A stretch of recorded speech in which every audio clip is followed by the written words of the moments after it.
হ্যাঁ recording software নাম ShareX, very very good software, open source and অনেক অনেক অপশন আছে, অনেক অনেক অনেক কিছু করা যায়, বাট আমি যতটুকু করা দরকার ততটুকুই আমি করা শিখছি। Yes. আচ্ছা, এই হচ্ছে পিডিএফ ওয়ার্কশিট। এখন বলো কি কি পারো নাই, আচ্ছা, that page is number something that you have attended page that number could do. 11। Page number 11। Okay, হ্যাঁ, কোশ্চেন নাম্বার।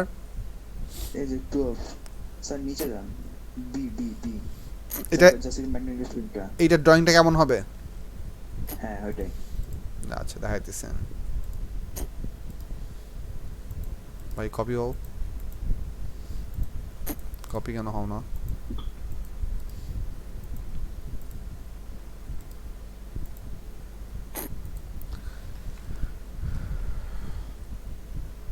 এটার ড্রয়িংটা হবে হচ্ছে, আচ্ছা আমি একটু জুম করে আঁকি তাহলে আমার আঁকতে সুবিধা হবে। কাপল অফ থিংস, এক নম্বর হচ্ছে ম্যাগনিফিক লেন্স বেন্ড করে এই প্যাথওয়ে দিয়ে যাবে তিনটা, কারণ মোট আছে ছয়টা, সো উপরে তিনটা এই প্যাথওয়ে দিয়ে যাবে, নিচের তিনটা এই প্যাথওয়ে দিয়ে যাবে। আঁকার সময় জিনিসটা খেয়াল রাখতে হবে কোনোভাবে যেন ম্যাগনিফিক লেন্সগুলো একটা একটার সাথে টাচ না করে, এই জিনিসটা শুধু খেয়াল রাখতে হবে। ফর দিস ফিগার যেহেতু আমাদের এখানে আমাদের সারফেস এন্ট্রিটা পারফেক্ট না হলেও চলবে। আমি একটা এক্সাম্পল দেখাই, আমি এক সাইড রেখে দেখাই। For example let's say I am gonna draw the additional part with blue. Let's say এখানে তিনটা, তো মনে করো আমি এইখানে তিনটা স্ট্রেট লাইন আঁকলাম, সে তিনটা স্ট্রেট লাইন এটা দিয়ে আঁকি। এত মোটা না, ওকে, অ্যাপ্রক্সিমেট তিনটা straight line of any length but symmetric preferably.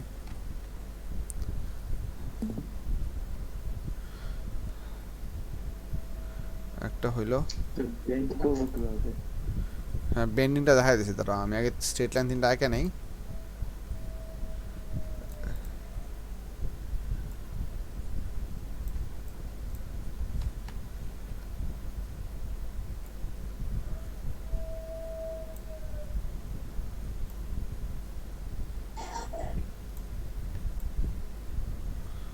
Okay, straight line আঁকলাম হচ্ছে কারণ আমার এখানে এসেন্সিয়ালি তিনটা লাইন ফ্লো করার জন্য তিনটা আঁকা লাগবে।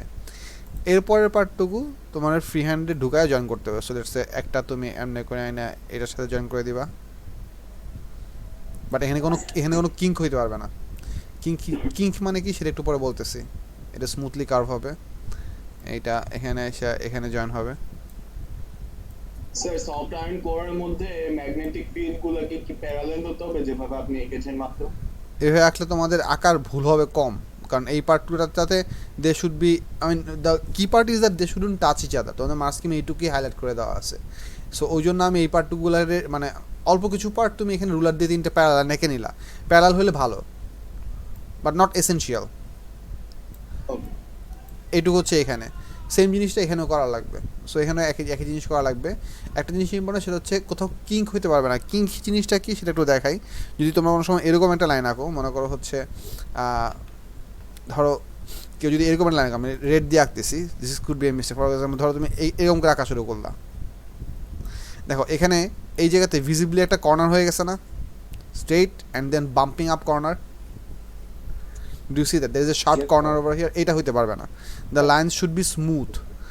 সো এখান থেকে বের হয়ে স্মুথ হবে। আবার যদি কোনো সময় এরকম আঁকো যে এখান থেকে এনে এমনি করে জয়েন করে দিলা, দেখো এখানে একটা শার্প কর্নার হয়ে গেছে না, এখান থেকে স্মুথ হয়েছে বাট এখানে কর্নার হয়ে গেছে না, এই যে দের is a sharp change of direction, এটা হইতে পারবে না, দিস ইজ রং। এই যে এটা হইতে পারবে না। The starting from the left lines all the way to the through the core and all the to the right side they should be entirely a smooth line. দরকার হলে তুমি আগে হালকা করে আঁকবা, তারপর ইরেজার দিয়ে মুছে আবার ঠিক করবা, কোনো সমস্যা নাই। এই তিনটা স্টেট লাইন যে ইকুয়াল লেন্থ হতে হবে ডাজেন্ট ম্যাটার। আমি ইকুয়াল করে আঁকছি মানে যে তোমাদের ইকুয়াল করে রাখতে হবে, ব্যাপারটা এরকম না। মোটামুটি মেইন জিনিস হচ্ছে ফিলেন্সগুলো তোমার অবশ্যই যাতে আমাদের কোরের ভেতর দিয়ে ট্রাভেল করে, আরটা হচ্ছে এই বক্সের ভিতরে এই এমটি হলো স্পেসে ট্রাভেল করবে না। আর একটা ইম্পর্টেন্ট পার্ট হচ্ছে the fields should never touch each other, you should be really careful about that factor. Abdullah বুঝা গেছে? স্যার আব্দুল্লাহ ফিল বুঝা গেছে? লাইন্স কি Yes, sir. হ্যাঁ বলো। স্যার ফিল লাইন্স কি শুধু এই পার্টি থাকবে নাকি, মানে do you have to indicate that it's the entire place that contains the fill line? ছয়টা ফিল লাইন আছে, তিনটা উপরের পার্ট দিয়ে পাস করবে, তিনটা নিচের পার্টটা দিয়ে পাস করবে। তোমাকে টোটাল 6টা ফিল্ড লাইনের হাফ স্টার্টিং এন্ডগুলো এঁকে দেওয়া আছে, এন্ডিং এন্ডগুলো এঁকে দেওয়া আছে। হ্যাভ এ কাউন্ট, এখানে টোটাল ফিল্ড লাইন আছে 6টা। সো 3টা তুমি উপর দিয়ে পাস করবা, বাকি 3টা নিচে দিয়ে পাস করবা। দিস উড বেসিক্যালি সিমিলার, ওই জন্য আমি নিচে পার্টটুকু আর রাখি নাই। বুঝছো? জি স্যার। আচ্ছা, তারপর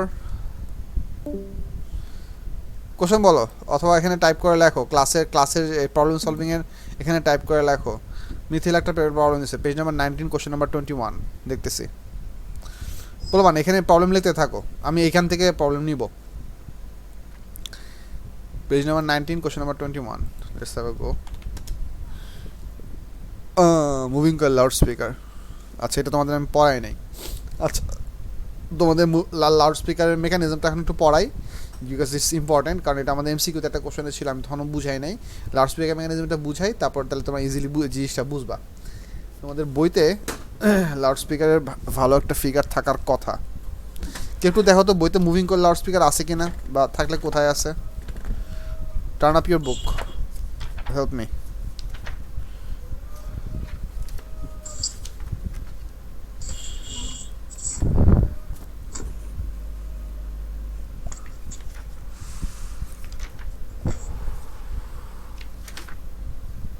না তোমাদের বইতে নাই এটা মনে হয়, আছে কি?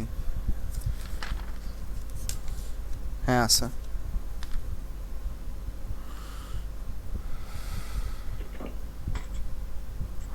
আচ্ছা ভালো একটা ফিগার আছে এখানে। পেজ নাম্বার 354-এ যাও তোমাদের বইয়ে, পেজ নাম্বার 354-এ যাও, এই ফিগারটাকে দেখো, তারপর আমি বাকি জিনিসটাও বুঝাবো, ডোন্ট ওয়ারি। পেজ নাম্বার 354-এ মুভিং কয়েল লাউড স্পিকার নামে একটা জিনিস আছে, ডু ইউ সি দ্যাট?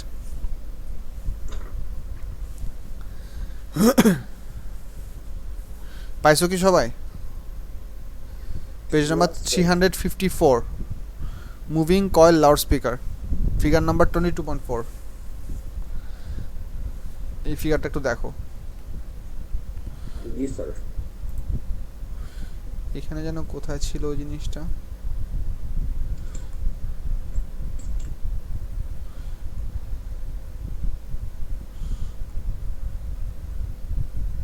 এই যে this is a good figure,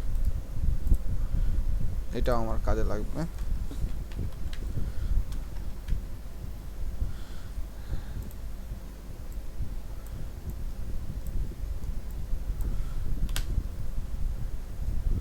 আচ্ছা কোশ্চেনটা থাকুক, সমস্যা নাই।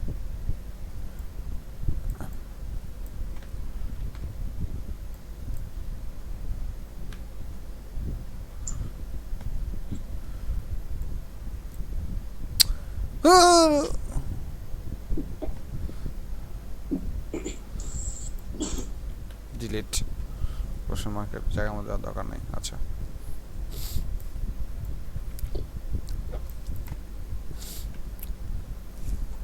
আচ্ছা আমি এই ফিগারটা একটু আলাপ করতেছি, খেয়াল করো। Structure of A moving coil loud speaker, এখানে ফার্স্ট অফ অল জিনিসটা বোঝা লাগবে, সেটা হচ্ছে this is a very specially designed magnetic field. এই ম্যাগনেটিক ফিল্ডটা হচ্ছে রেডিয়াল। রেডিয়াল মানে হচ্ছে আমাদের এখানে মাঝখানে একটা সাউথ পোল আছে এবং একটা রিং শেপের একটা নর্থ পোল আছে। রিং শেপের নর্থ পোল মানে হচ্ছে the magnetization of the outer ring is done in such a way that the entire of that side is north pole and the end point of the central shaft is like a south pole। জিনিসটা হচ্ছে এরকম, জিনিসটা তোমরা এই জিনিসটা চিন্তা করো, এই আমার স্ক্রিনে যে ফিগারটা আছে ভিডিও স্ট্রিমিংয়ের, এই ফিগারটা দেখো, এটা দেখলে একটু ইজিলি বুঝবা। মনে করো এটা হচ্ছে একটা হলো টিউব যার মাঝখানে একটা শ্যাফট আছে, মানে এখানে জিনিসটা দেখতে ইয়ের মতো দেখাচ্ছে না, বা ডাব্লিউর মতো দেখাচ্ছে না, এটা হচ্ছে একটা সার্কুলার সেকশনের, একটা সার্কুলার অবজেক্টের লং সেকশন। সো এটাও একটা টিউব, এটাও একটা টিউব, মানে আমি যদি এই জিনিসটাকে 3 ডাইমেনশনাল করে রাখতে যাই, তাহলে আমার 3 ডাইমেনশনাল ভিউটা হবে হচ্ছে মনে করো সামহাট লাইক দিস। এই যে এই জিনিসটা, এখানে একটা সলিড পার্ট আছে যেটা হচ্ছে এটার সাথে এরকম, আর এই জিনিসটা ওদিক দিয়ে ঘুরে আসছে, প্রমাণ দেখা বোঝা যাচ্ছে কিনা। আর এটা হচ্ছে একটা সেন্ট্রাল শ্যাফট, এর এইখানে এই পার্টটুকু হচ্ছে পুরাটুকু হচ্ছে একটা magnetic material. So this is the হলো টিউব শেপ, আর তার মাঝখানে ব্লু দিয়ে আঁকি, তার মাঝখানে এইটুকু হচ্ছে আমাদের আরেকটা সলিড ম্যাটেরিয়াল। তার মানে হচ্ছে একটা টিউবের মাঝখানে একটা শ্যাফট দাঁড়ায় আছে এরকম। এই টিউব শ্যাফটের যে জিনিসটা, এটা একটা স্টিল পিস। এই স্টিল পিসটাকে স্পেশালি বাই সাম মেকানিজমটা বলতেছি না আমি, লাগবে না, বাই সাম মেকানিজম এটা কেমনভাবে ম্যানেজ করা হয় যাতে করে এই পুরো সার্কুলার রিজিয়নটা হয় হচ্ছে নর্থ পোল।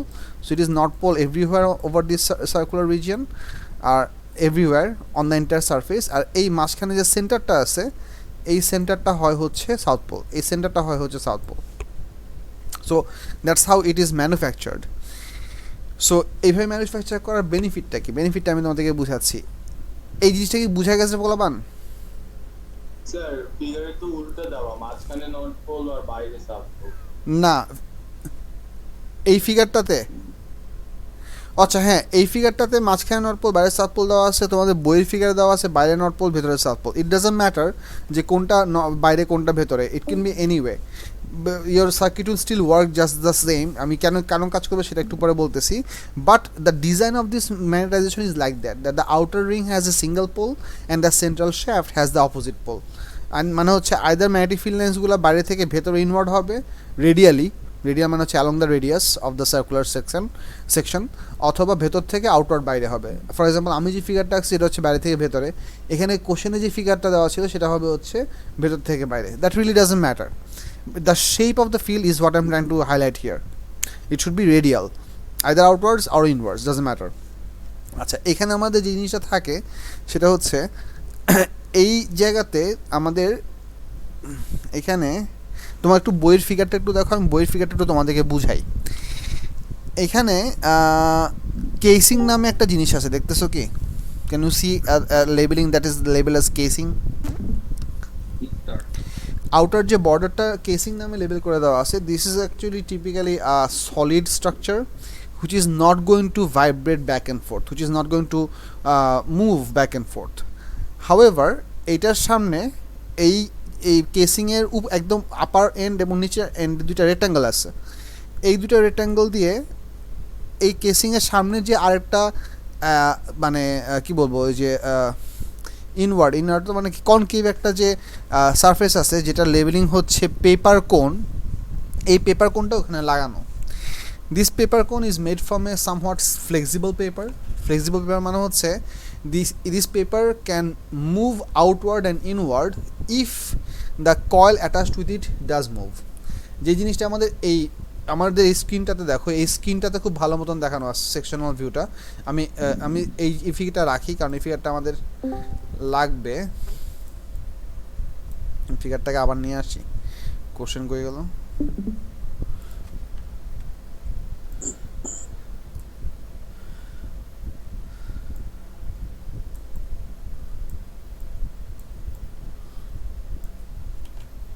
আচ্ছা, এখানে আমি জিনিসটা বুঝাচ্ছি। মনে করো এটা হচ্ছে আমাদের লাউড স্পিকার, তোমরা কি এই ওরিয়েন্টেশনে বুঝবা নাকি আমি হরাইজন্টাল করে দিব? Is it clear to understand this way? Yes sir. আচ্ছা, এখানে যে জিনিসটা হয়, মানে ওরা যে জিনিসটা দেখাইছে সেই জিনিসটা হচ্ছে দিস ইজ দ্য পেপার কোন। পেপার কোনটা একটা হলো পেপার কোন। এই হলো পেপার কোনের এই জায়গাতে এই যে ছোটো ছোটো ছোটো কালো কালো বিটগুলো দেখতেছো, this are some solenoid wires which are wrapped around the cylindrical structure of this cone। মানে এই জিনিসটা হচ্ছে এই পেপার কোনটা হচ্ছে বেসিক্যালি একটা ফানেলের মতো, যে ফানেলের টিউব সেকশনের ভেতরে আমাদের নর্থ পোলের শ্যাফটটা ঢুকানো আছে। কি হলো?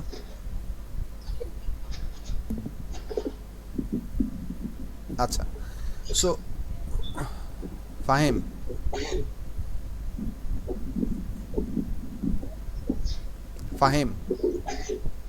সরি স্যার, ঠিক করতেছি। আচ্ছা,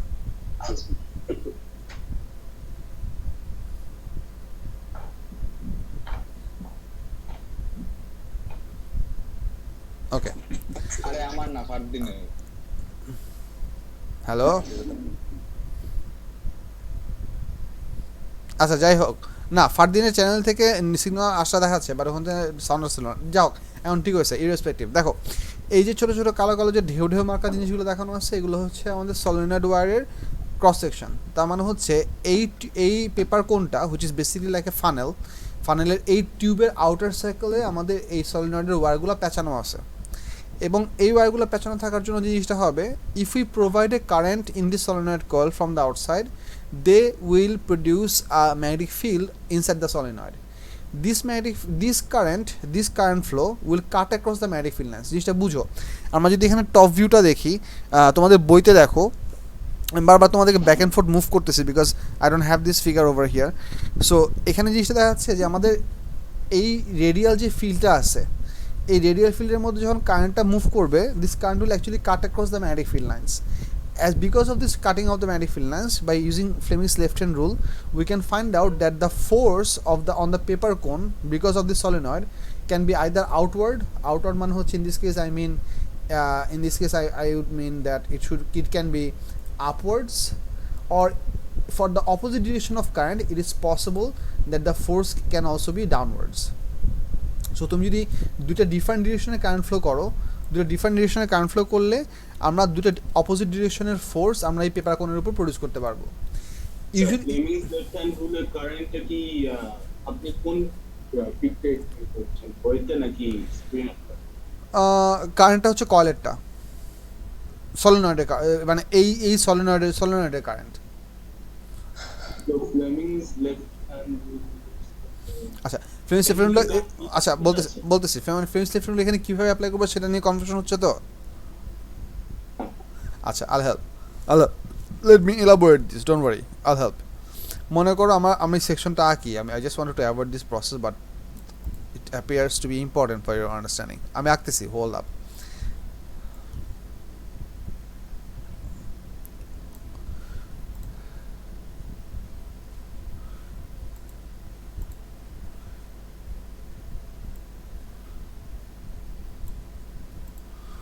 অলরাইট, মনে করো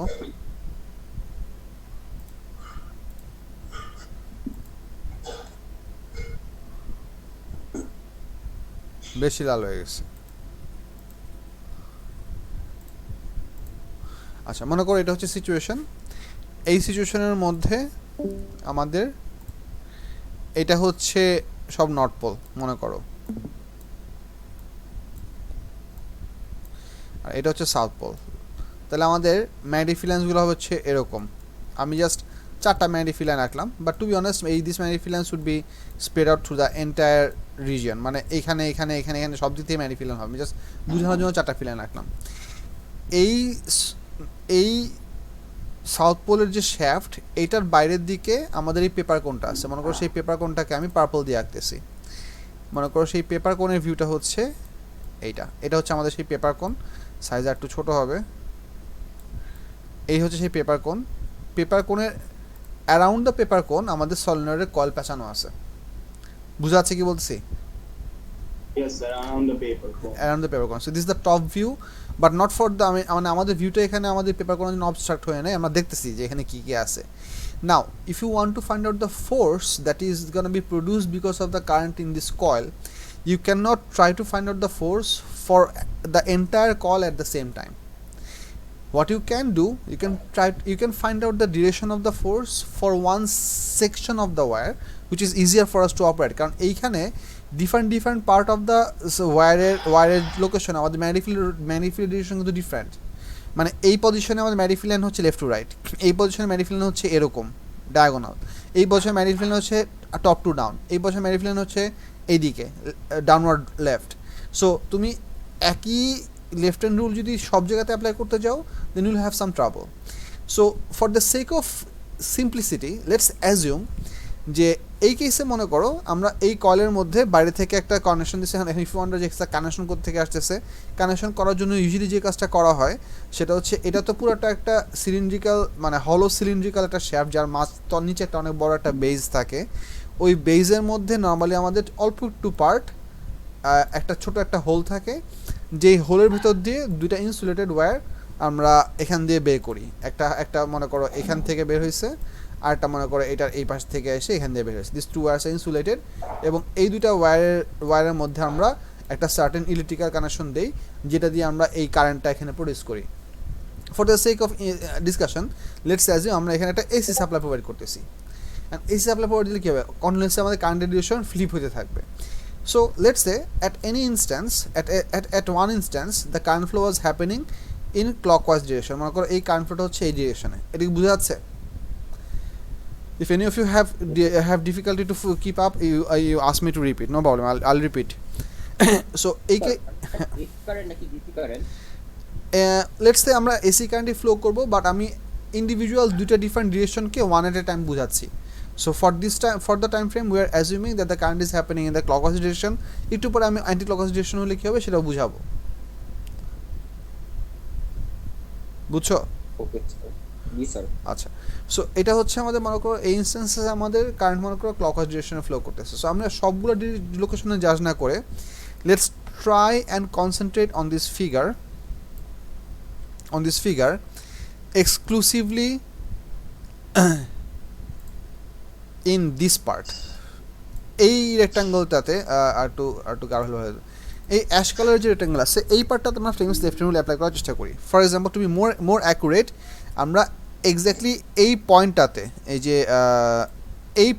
আমরা ফ্রেমস লেফট রুলটা অ্যাপ্লাই করার চেষ্টা করি। এক্স্যাক্টলি এই পয়েন্টের জন্য তুমি যদি কারেন্ট ফ্লো জাজ করো, এটা তো একটা সার্কুলার ফ্লো কারেকশন, তার মানে এক্স্যাক্টলি এই পয়েন্টের কারেন্ট ফ্লোটা হবে কোন দিকে? ভার্টিক্যালি আপওয়ার্ডস হবে না? এটা হচ্ছে কারেন্ট ফ্লো ডিরেকশন, ম্যারিফিল হচ্ছে এই দিকে, ঠিক আছে? তো তুমি এখন Fleming's left rule easily apply করতে পারবে। Try to apply that. ম্যারিফিল লাইন হচ্ছে লেফট টু রাইট, কারেন্ট হচ্ছে উপরের দিকে, তাহলে ফোর্সটা কোন দিকে হয়? মানে ইনটু দ্য পেজ হয়, তোমার ওরিয়েন্টেশন জন্য ইনটু দ্য পেজ হয়, আর এই ওরিয়েন্টেশন জন্য ডাউনওয়ার্ডস হয়, ঠিক আছে? Yes sir. এখন তুমি যদি এই সেম জিনিসটা আস্তে আস্তে এই ফিল্ডের জন্য ঘুরাতে চাও, তোমার যে কাজটা করতে হবে, তোমার ম্যাডিফিলের ডিরেকশনটাকে কন্টিনিউয়াসলি সেন্টারের দিকে রেখে হাতটাকে ক্লকওয়াইজ ডিরেকশনে ঘুরাইতে হবে, so that your index would always aim towards the centre of this shaft. So এদিকে এম করে, let's say if you are trying with your computer monitor, try to keep the tip of your index finger at this point and try to rotate your arm around it. You'll find out that you'd still get the force into the page. তোমার current যেখানে তোমার ম্যারিফিল্ড লাইনের direction change হচ্ছে, কারেন্টটাও সবসময় কী হচ্ছে, ঘুরে যাচ্ছে, so that you are always having a 90 degree between the current and the ম্যারিফিল্ড। As a result the entire coil is experiencing a force in one direction, and that direction is for this instance that direction is downwards. এই পার্টটা বোঝা গেছে কিনা দেখো everyone? Sir, the thumb points into the page. এই ফিগারের জন্য into the page, এই ফিগারের জন্য ডাউনওয়ার্ডস না, এই ফিগারের জন্য ডাউনওয়ার্ডস না, সরি, এই ফিগারটা তো আসলে উল্টা। নিচের ফিগারটা আরেকবার দেখাবেন? হ্যাঁ দেখো,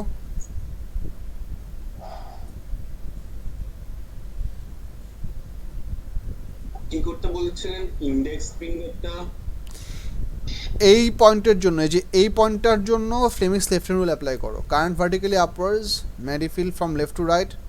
সো তোমার ফ্লেমিংস লেফট রুল অ্যাপ্লাই করে এই পয়েন্টের ওয়ারের উপর ফোর্স কী হবে, ফোর্সের ডিরেকশনটা বের করো। Try it.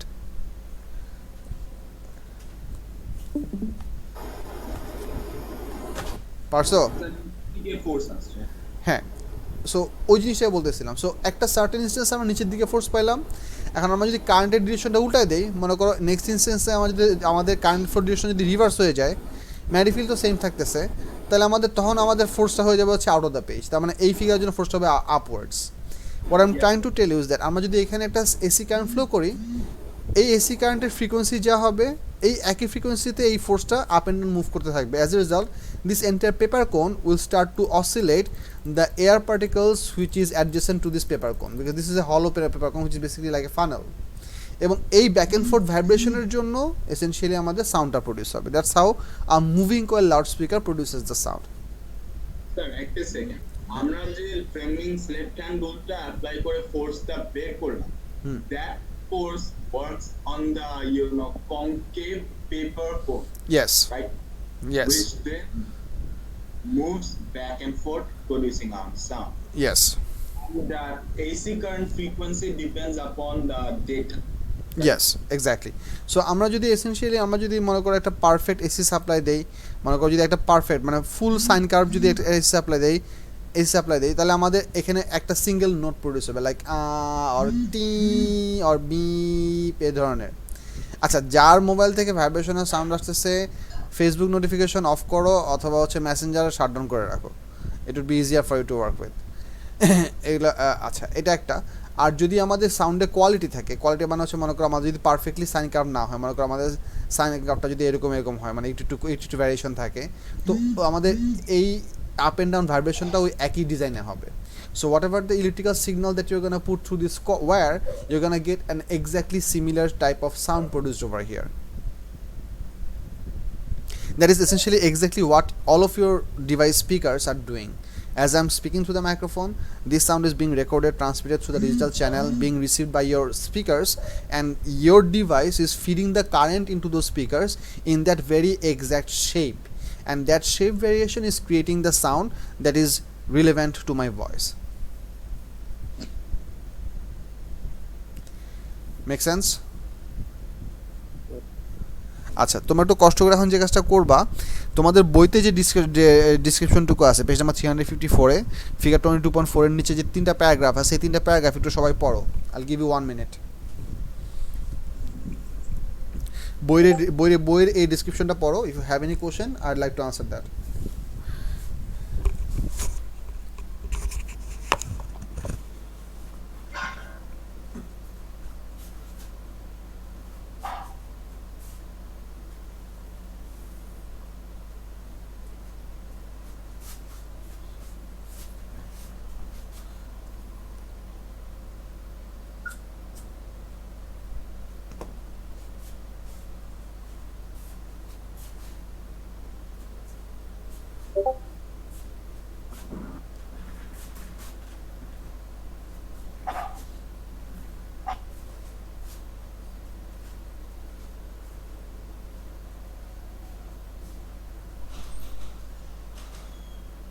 Sir Fleming's left hand রুলের ফোর্সটা কি কয়েলটারে এফেক্ট করে?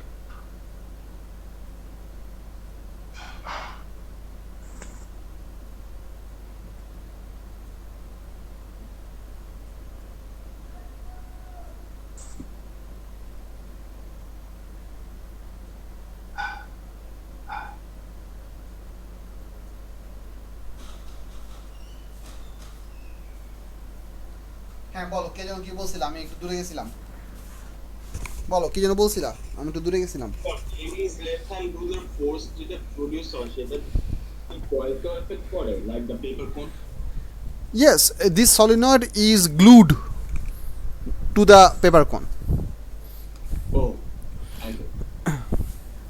ওই জন্যই দেখো না, ওই জন্যই দেখো যে আমাদের পেপার কোনের সাথে সলিনয়েডের ওয়্যারগুলোকে মানে বিডের মতো করে দেখাইছে, because this is embedded with the paper cone structure.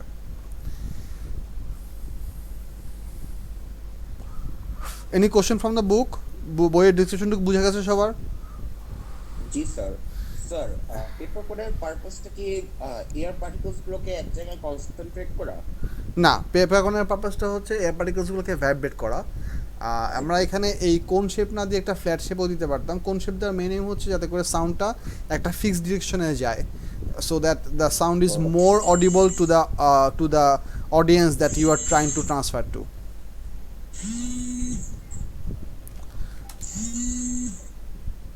আপনি কি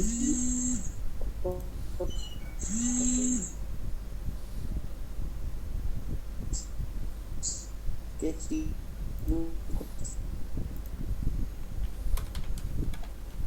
দিন মিউট করো। আগদিনে ভাইব্রেটর ম্যাল ফাংশন করতেছে।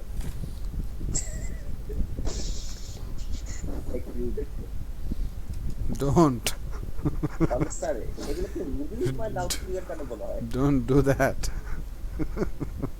It's a nice one. Fine, don't do that. কেউ কষ্ট হবে। আমি কষ্ট পেতে ভালোবাসি। তাহলেই তো। Hi. In this Hello. side, you prop a magnet of heavily exaggerated for graphical. এই গ্রাফটা ভালো আছে, এই ভিডিওটা তোমাদের চ্যানেলে দিয়ে The দিচ্ছি, coil is assembled তোমরা তোমাদের নিজেদের সময় এই ভিডিওটা দেখে নিবা, ঠিক আছে? এটা একটা ভালো video, it would be helpful for your understanding later on. এই ভিডিওটা দেখছিলা সবাই, আমি যেটা দিছিলাম 3 ফেজ কারেন্টটা? ইয়েস স্যার, কিন্তু এত কিছু বুঝি নাই, আচ্ছা। মানে ওনার কি গ্যালভানোমিটার না কি সে অনেক কিছু করছে, বাট অনেক কিছু বোঝা লাগবে না। আপতাহি আমাকে গত কাছে একটা কোশ্চেন করছিল যে স্যার কারেন্ট যখন জিরো হয়ে যায় তখন আমাদের অ্যাকচুয়ালি জিরো হয় কিনা। অ্যাকচুয়ালি প্র্যাকটিক্যালি কারেন্ট কখনোই পারফেক্টলি জিরো হয় না, because we use a 3 phase current, so which means there is always some current remaining in the circuit. আপতাহি, do you get my point? Yes. মানে did this video more or less answer your question? Yeah, kind of. আচ্ছা ঠিক আছে, if required আমি পরে আবার details আলাপ করবো না, এখন না। আচ্ছা মুভিং অন। আচ্ছা এই এমসিকিউটা আমরা সলভ করে ফেলি, যেহেতু আমাদের এমসিকিউটা পেন্ডিং ছিল। এমসিকিউটা দেখো, এই এমসিকিউটা ছিল হচ্ছে কই গেল, এই যে এটা। The diagram shows a loud speaker, shows parts of a loud speaker, which type of current passed through the coil and why. So current passing through the should be alternating current, why? To make the coil vibrate. So B is the correct response essentially. বুঝা গেছে পোলাপান? Yes sir. আচ্ছা ঠিক আছে, এটা গেল। So আমরা এখানে আসছিলাম হচ্ছে এই কোশ্চেনটা থেকে। সো আমরা এই কোশ্চেনটা একটু দেখি। এই কোশ্চেনে বলছে হচ্ছে figure 6.1 shows a coil of loudspeaker attached to a cardboard cone. One pole of a stationary cylindrical magnet lies near the coil. So এটা হচ্ছে আমাদের ম্যাগনেটিক ফিল্ড প্রডিউস করছে। এখানে আমাদের এই ম্যাগনেটিক ফিল্ডটাকে আমরা ভেতরে ঢুকাই নাই, it's a more simple structure. আর এটা হচ্ছে আমাদের কয়েল, এসি কয়েল। There is an alternating current in the coil of a loudspeaker. Student has here's a note produced. Explain why the cone of the loudspeaker vibrates. আচ্ছা, I just explained this. The opposite type of magnetic field is gonna repel and attract alternately. So এই কথাগুলো এখানে গুছা লেখা লাগবে। Explain how the vibrating cone produces sound waves in the air. আচ্ছা, এই কোশ্চেনটা, এই A2 যে কোশ্চেনটা, এই কোশ্চেনটা অ্যাকচুয়ালি আমাদের সাউন্ড চ্যাপ্টারের কোশ্চেন, এসেনশিয়ালি ইলেকট্রোম্যাগনেটিজম চ্যাপ্টারের কোশ্চেন না, বাট যেহেতু সিলেবাস প্রসিডিংয়ে এটা মানে ম্যাগনেটিজম সাউন্ডের পরে আসে, so they put this question here. এটার আনসার খুব simple. Whenever the loudspeaker vibrates back and forth, it alternately produces compressions and rarefactions in the air particles, in the air medium. These series of compressions and rarefactions moves forward, and the energy of sound is propagated through, or it is passed forward. So তোমাকে এখানে এই question answer করার জন্য primary যে জিনিসটা বলা লাগবে সেটা হচ্ছে the vibration alternately forward vibration produces a compression, backward vibration produces a rarefaction. এই জিনিসটা তোমাকে এখানে ভাষার সাথে গুছায় লেখা লাগবে। That's why how you get 2 marks. Let's have a look at the mark scheme for these two questions so that we can actually get a bit more better understanding. Sir এটা দেখতে হয় যে it produces rarefactions and compressions alternately, producing sound. Exactly. আচ্ছা, এখানে যেটা বলছে দেখো, mark স্কিমে বলছে হচ্ছে current in magnetic field or motor effect or Fleming's left hand rule or coil is a magnet produces force or current direction changes or coil moves or repulsion or attraction. আচ্ছা, force changes direction, so backwards and forwards. So এখানে এই সবগুলো জিনিসই তোমাদের ডিসক্রিপশনের মধ্যে essentially আসবে। So প্রথমে আমি ওদের নাম্বার ডিস্ট্রিবিউশনটা বলতেছি যে ওরা এইখানে বলছে হচ্ছে যে কেন আমাদের ফোর্সটা প্রডিউস হবে, because the coil will become like a alternating magnet. So the coil will behave like a magnet, and then because it's an AC supply, so that coil will alternately experience force of attraction and repulsion. So repulsion and attraction mention করার জন্য exclusively একটা mark আছে। So why the coil will become a magnet সেটা mention করার জন্য এক mark, repulsion and attraction mention করার জন্য এক mark, and that will make the force on the coil to change direction, অথবা হচ্ছে the force will be then be backwards and forwards. So এই তিনটা পয়েন্ট আলাদা আলাদাভাবে লেখার জন্য 3 মার্ক দিছে। এই 2তে দেখো, air atoms or molecules or particles next to the cone vibrates. এই ভাইব্রেট কথা মেনশন করার জন্য হচ্ছে এক মার্ক, মানে এয়ার ভাইব্রেটস লিখলেও হবে। সো এই ভাইব্রেশন মেনশন করার জন্য এক mark. Compressions and rarefactions or high and low pressure or vibration past or on longitudinal. So vibration কথাটা মেনশন আমি আর ডিসকাশনে ভাইব্রেশন কথাটা বলি না, তার মানে আমি একটা মার্ক পেতাম না, আমি শুধু কম্প্রেশন আর রেয়ারফ্যাকশনের কথা বলছি। সো ভাইব্রেট কথাটা তোমার আনসারে থাকতে হবে। দিস ইজ কনসিডার্ড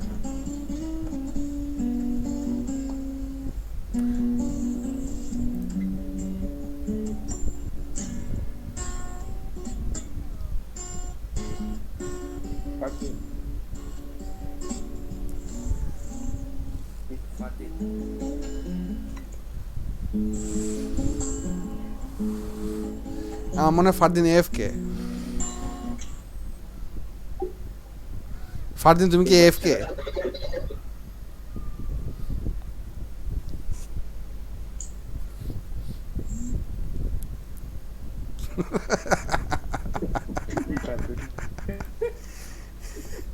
ফারদিন তুমি কি AFK ভূত আচ্ছা never mind I'm sorry you shouldn't be doing this আচ্ছা বি নাম্বার কোশ্চেনটা বলছে আচ্ছা এখানে বি নাম্বার কোশ্চেন নাই কিন্তু মার্কস কিমে একটা বি নাম্বার কোশ্চেন আছে তার মানে বি নাম্বার কোশ্চেন কোথায় গেল হায় হায় একই ভানুমতি একই ইন্দ্রজাল এখানে একটা বি নাম্বার আছে এখানে একটা বি নাম্বার আছে কিন্তু কোশ্চেনে তো বি নাম্বার নাই হায় হায় আর অনলাইনে এখন অনলাইনে না এটা যেখান থেকে বানাইছি সেখানে গেলেও পাবো কিন্তু বাই করতে খবর হবে আর কি আমার দাঁড়াও দেখতেছি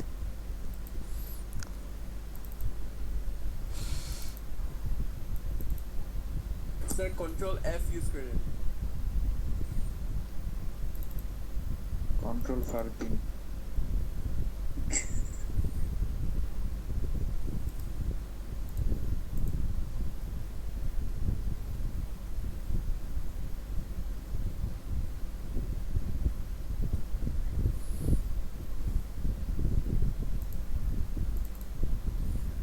আচ্ছা এখানে একটা বি নাম্বার কোশ্চেন আছে A stronger cylindrical magnet is now used. State the difference that the note is hard.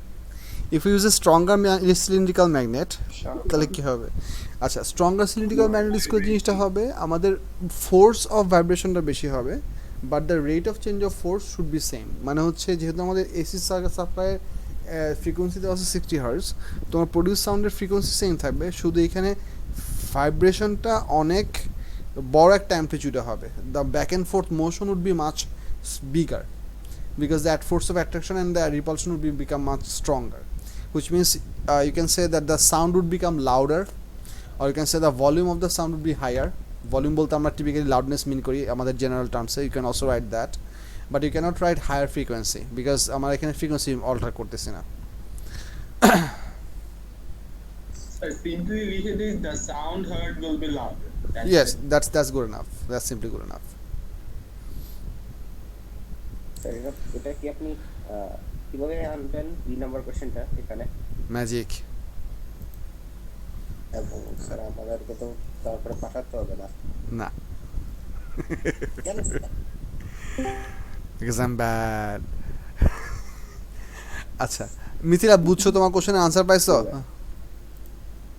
Sir cylindrical ম্যাগনেটটা কই থাকবে আচ্ছা এইখানে ওরা যে ফিগারটা দেখাইছে সেটা হচ্ছে আগের কেসে আমাদের ম্যাগনেটটা ছিল হচ্ছে আমাদের কয়েলের অ্যাক্রসে কাটিং থ্রু এখানে সিলিন্ড্রিক্যাল ম্যাগনেটটাকে আমাদের কয়েল থেকে পুরোপুরি দূরেই রাখছে কারণ এটা তো বাতাসে ভেসে থাকবে না there will be physical structures to hold this things in places so এইখানে জিনিসটা ওরা দেখাচ্ছে সেটা হচ্ছে এই কয়েলটা একবার সিমিলার পোল ক্রিয়েট করার জন্য রিপালশন হবে আবার অপোজিট পোল ক্রিয়েট করার জন্য অ্যাট্রাকশন হবে ওই জিনিসটা বলতেছে সিলিন্ড্রিক্যাল কয়েলটা কোনো একটা ফিজিক্যাল সাপোর্ট সিস্টেম দিয়ে এখানে ধরে রাখা হয়েছে এবং কয়েলটাও যাতে এই কোনটা সব ভাইব্রেট করতে পারে সেরকম সাপোর্ট সিস্টেমস আছে যেটা আমাদের এই ফিগারে দেখানো নাই Sir, এক মিনিট হোল্ড আপ সাবিক মিথিলা বুঝছো স্যার এই সিলিন্ড্রিক্যাল ম্যাগনেটের যে পোলগুলা মানে আছে তো ওইটার জন্য কয়েলে তারপর পোল আলাদাভাবে ইনডিউস হবে না নাকি সিলিন্ড্রিক্যাল ম্যাগনেটের জন্য কয়েলে কোনো পোল ইন্ডিউস হবে না কারণ কয়েলটা তো আর ম্যাগনেটিক ম্যাটেরিয়াল দিয়ে বানানো হওয়ার দরকার নাই কয়েলটা হচ্ছে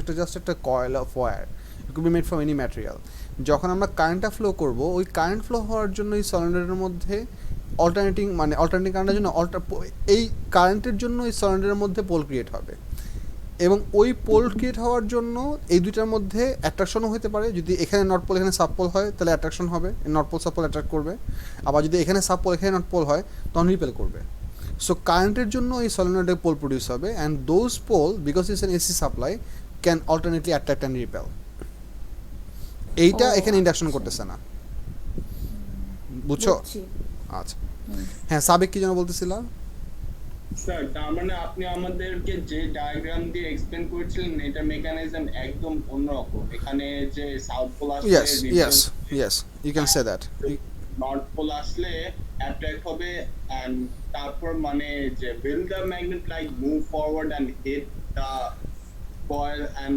then the vibration will be produced, or there is some other mechanism not shown? The magnet would not essentially move. We typically preferably try to hold the magnet stationary because we expect the coil and the associated cone to move. So typically magnet would be held in place and this thing would be allowed to vibrate. So the existence of the magnet is simply to provide the magnetic field where the current will pass through and Exactly. এটার মতো similar একটা question আছে হচ্ছে যে এই page number কত, এটা page number 22 তে আছে। এটা হ্যাঁ এটা এর আগের কোশ্চেনটা ছিল পেজ নাম্বার 19 এ, পেজ নাম্বার 22 তে সিমিলার একটা কোশ্চেন আছে। এই কোশ্চেনটা দেখো, এই যে এটা হচ্ছে সেই কোশ্চেনের একটা ভালো একটা figure. Page number 22 question number 24, figure 6.1 shows a coil of wire wound on a cardboard tube. There is a DC current in the coil. The direction of the current is shown in the key. On figure 6.1, draw the magnetic field produced by the coil. তো এই সলিনয়েডের জন্য আমাদের north pole কোন দিকে হবে, south pole কোন দিকে হবে? Someone tell me. Use north pole left side is south pole right side. হ্যাঁ, কারণ সলিনয়েডের জন্য আমরা right hand grip tool use করবো। সো এখানে আমাদের উপরের পার্টে আমাদের কারেন্ট ভিতরে ঢুকতেছে, নিচে পার্টে কারেন্ট বের হয়ে আসতেছে। So you have to hold your fingers to make a ক্ল so that the finger should be aiming away from you above the coil side and should be aiming towards you on the down side. তার মানে তোমার thumb represent করবে হচ্ছে to the left. তার মানে এই পার্টটা হবে নর্থ পোল, এই পার্টটা হবে সাউথ পোল। এই ফিগারটা আঁকার জন্য তোমাদেরকে ম্যাগনেটিক ফিল্ড আঁকতে হবে। এই ম্যাগনেটিক ফিল্ডটা কেমন আঁকতে হবে সেটার একটা এক্সাম্পল আমি তোমাদেরকে পেইন্টে করে দেখাচ্ছি। বলবা জিনিসটা কি বুঝা গেছে? এই মুভিগুলো লাউড স্পিকারের জিনিস পার্টগুলো ডিসকাশনটা বুঝা গেছে? Yes sir. আচ্ছা, আমি এই ফিগারটা তোমাদের ইয়াতে দিয়ে দিই যাতে পরে লাগলে আমরা এখান থেকে রেফারেন্স নিতে পারি।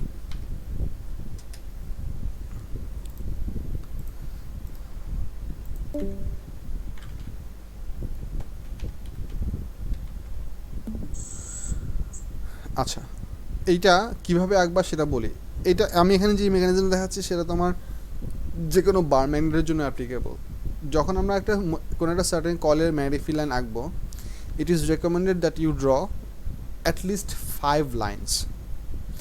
5 লাইন্স কীরকম আমি জুম করে আঁকতেছি যাতে করে তোমাদের বুঝতে সুবিধা হয়। Okay, so I am gonna draw 5 straight lines at the center. This is the first step.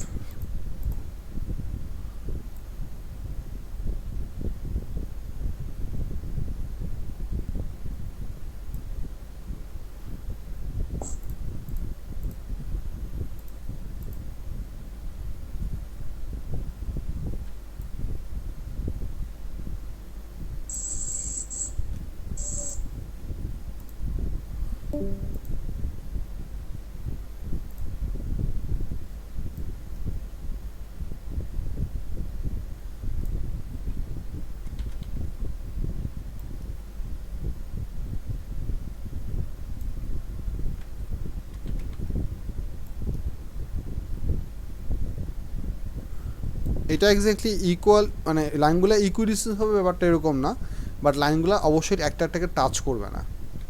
That's the important bit.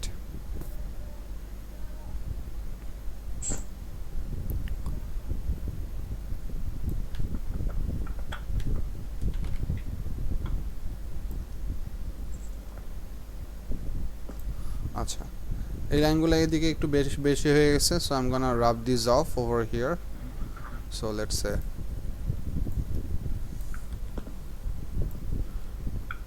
আচ্ছা, এখন আমরা ম্যাগনেটিক ফিল্ড লাইনটা কীভাবে আঁকবো বলতেছি। একদম মাঝখানে যে লাইনটা আছে এই লাইনটা সিম্পলি দুই দিকে রুলার দিয়ে সোজা এক্সটেন্ড করতে হবে। একদম মাঝখানে লাইন যে 1 2 3, সো এটা হবে একদম স্ট্রেট লাইন, এটা হবে perfectly straight line. Perfectly straight line আঁকতে পারতেছি না, সো এটা রুলার দিয়ে পারফেক্টলি স্ট্রেট লাইন আঁকবা। আর এদিকে যেহেতু নর্থ পোল, সো আমরা এখানে অলরেডি একটা অ্যারো দিয়ে দিই যাতে করে আমাদের অ্যারো দিতে পরে ভুল না হয়।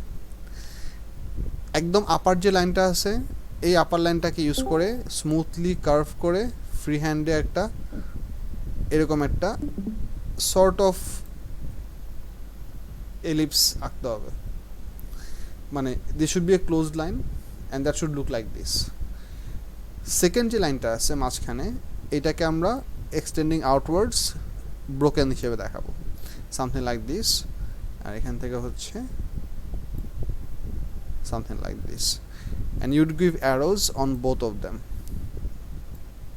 দেখো আমি এন্ট্রি পয়েন্টে অ্যারো দেখাচ্ছি, এক্সিট পয়েন্টে অ্যারো দেখাচ্ছি, এখানে অ্যারো হবে হচ্ছে এদিকে, অ্যান্ড এসেনশিয়ালি আমি সবগুলা লাইনের ভেতরে এক জায়গাতে অ্যারো দিব। এই অ্যারোগুলা বেশি মানে এক্সটেন্সিভ অ্যারো দেওয়ার মেইন রিজন হচ্ছে so that the examiner understands that we know what you are doing. এইটুকু যেটা আঁকলা এই হুবহু এই জিনিসটা আবার নিচে সাইডেও কপি করা লাগবে। তোমার ফিগারটা দুই পাশে এক্স্যাক্টলি আইডেন্টিক্যাল হওয়ার দরকার নাই, because will be drawing free hand. But one thing you should always try to do, সেটা হচ্ছে মনে করো এইখানে তুমি কার্ভটা আঁকছো এতটুকু বড়, এই নিচের যে কার্ভটা তুমি আঁকবা, let's say I am gonna try to draw that with green, সেটা যাতে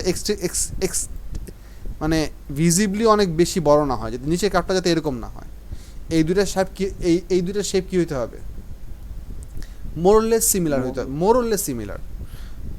সো এটা যাতে অনেক বড়ও না হয় বা এটা যাতে একেবারে এরকম ছোটও না হয়, এই দুইটা শেপ যাতে মোরলেস সিমিলার হয়। ড্রয়িংটাকে বুঝা গেছে সবার? আচ্ছা, সো এই ড্রয়িংটা এভাবে করবা, which would be better for you. And you might feel like যে স্যার এমনি করে করতে সময় লাগবে। ট্রাস্ট মি, এমনি করে করতে সময় তোমাদের কম লাগবে। প্রথম দিকে তোমাদের করতে একটু সময় লাগতে পারে, প্যারালাল না আঁকানি একটু ঝামেলা হতে পারে, but as you slowly progress you can actually save a lot of time. কারণ তুমি যদি পুরো ফিগারটাই ফ্রি হ্যান্ড আঁকতে যাও আসলে অনেক বেশি সময় লাগবে। অ্যান্ড এর চেয়ে তো বড় প্রবলেমটা হচ্ছে যে কিছু কিছু মার্কস স্কিমে ভেতরের লাইনগুলো অ্যাকচুয়ালি স্ট্রেট লাইন এবং প্যারালাল হওয়ার জন্য মার্কস থাকে, কিছু কিছু মার্কস স্কিমে এই মার্কটা থাকে, কিছু কিছু মার্কস স্কিমে এই মার্কটা থাকে না। Just to be safe on for all type of questions আমি তোমাদেরকে এই প্রসিডিউরটা বাতলাই দিলাম, তোমরা এইভাবে প্র্যাকটিস করলে কখনোই ভুল হবে না। So you should try that. Sir হ্যাঁ বলো। স্যার আমরা কি কোনো এক্সাম দিব না? অনেক দিন হয়ে গেছে একটা এক্সাম দিই না। এক্সাম দিতে পারো, এখন এক্সাম কেমনি দিবা? স্যার আপনি কোশ্চেন পেপার দিয়ে দিলেন, আমরা করে পাঠাবো, আপনি চেক করবেন। The entire point of lockdown is that we do not have physical material moved from one place to another place. If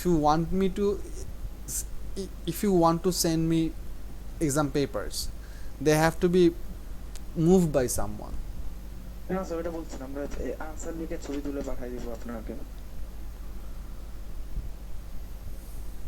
That is very much possible. That is very much possible, but I mean I can check your performances, but how would I ensure the, what can I say, the Reliability. Honesty. I'm not gonna, I was not going for the honesty, appropriateness na. Okay, let's say honesty. How would I make this, how would I ensure the acceptability of those results? I mean, you can essentially go for exam for your preparation, which is always recommended and which is always required at the same time. But appearing exams in that manner, in my opinion, does not hold much value. Exactly. So what I would recommend for the timing, সেটা হচ্ছে তোমরা যে কাজটা করতে পারো সেটা হচ্ছে ওয়ার্কশিটগুলি করো। ওয়ার্কশিটগুলি করার পর আমার ওয়ার্কশিটগুলি হচ্ছে 2013 পর্যন্ত কম্পাইল করা। এরপর রিসেন্ট ইয়ারের পেপারসগুলো নামায় তোমরা একটা সার্টেন কোশ্চেন মনে করো তুমি ম্যাগনেটিজম একটা কোশ্চেন পাইছো, তুমি ম্যাগনেটিজম একটা কোশ্চেন আনসার করবা। You can do that exam on your own. কীরকম আমি প্রসেসটা বলতেছি, you have this question in your hand, তুমি you see that how much marks do the question have, and ideally in your actual paper you would sit for a 75 mark question within a time frame of 1 hour 45 minutes, which means total time হচ্ছে কত 105 minutes, ঠিক না? think about it, marks কত?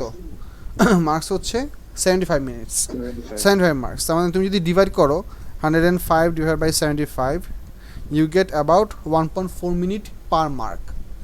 Now let's say you are trying to answer a magnetism related question, that question has, let's say 15 marks in it, মনে করো section B এর question, তো 1.4 into 15 তাহলে কত হয় 21। তার মানে you should sit for that question within a maximum duration of 21 minutes, and you try to achieve that time frame, and once you are done writing that answer from your understanding and from your questions, you drop the mark scheme and check your answer on your own as an examiner. then certain parts that doesn't make sense to you, or you feel like that my answer is correct but this option is not present in the mark scheme, so should I score mark for this, I want to ask this to Faisal sir. If you pose me that kind of questions after you have gone through this process, I'll definitely come in help. Okay. বুঝতে পারছি? Okay. This is something that you can do to check how much you have understood apart from your worksheet practices. That's what I would recommend for the time being, যদি মধ্যে Covid এর lockdown situation improve না হয়. It's a difficult Okay, sir. it's a difficult thing to do, but let's cope with it. That's all I'm gonna say. এই যে এখানে যে question, যে কারণে আমি এই কোশ্চেনটাতে আসছিলাম, যে এখানে যে ফিগারটা দেখানো আছে এটা হচ্ছে আমাদের ওই বার ম্যাগনেটের মতো সিমিলার একটা ফিগার। এখানে আমাদের ওই রেডিয়াল ম্যাগনেটিক ফিল্ড নাই, আমাদের পুরো কয়েলের বাইরে একটা পার্মানেন্ট ম্যাগনেট দেওয়া আছে। টিপিক্যালি এই পার্মানেন্ট ম্যাগনেটটা একটা ফিক্সড সাপোর্ট দিয়ে হোল্ড করা থাকবে, আর এই কয়েলের মধ্যে কারেন্ট ফ্লো হওয়ার সময় পেপার কোনটা ব্যাক অ্যান্ড ফোর্থ মুভ করবে। সো এটার উপর বেস করে এখানে হাবিজাবি কিছু কোশ্চেন মোশন আছে, এগুলো তোমার জাস্ট নর্মালি লিখলে হবে। আচ্ছা, এরপরে ফার্দার কোশ্চেন বলো। আর কেউ কোনো কোশ্চেন লিখছে এখানে? Problem solve. বাকিগুলো ইজি। আচ্ছা, সমস্যা নাই, আমি আলাপ করতেছি। পেজ 1-1-এ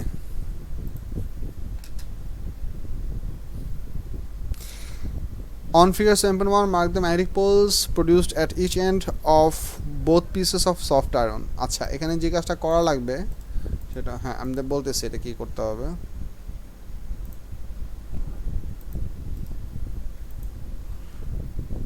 এটা কি হলো?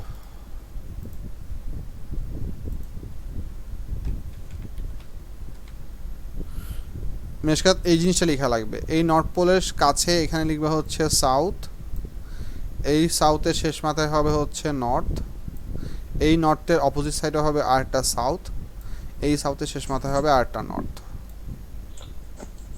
দেখো বোঝা যাচ্ছে কিনা? এই দুইটা অ্যাট্রাক্ট করার জন্য এই দুইটা পরে ক্লিক করতে পারবে। This is how you should label. Sir relay এবং নর্ম এবং শুধু রিলে এটা কি একদম পুরো ডিফারেন্ট জিনিস? না, তাদের purpose more or less same. They are mostly different about how they are energized. Mostly different about how they are energized and their purpose, মানে choice of use locations. Typical magnetic relay use করি হচ্ছে আমরা high voltage, low voltage দিয়ে high voltage on করার জন্য, whereas reed relay is typically used to operate to detect or to, reed switches are really sensitive devices towards magnetic field, whereas magnetic relay are usually not sensitive, they are robust.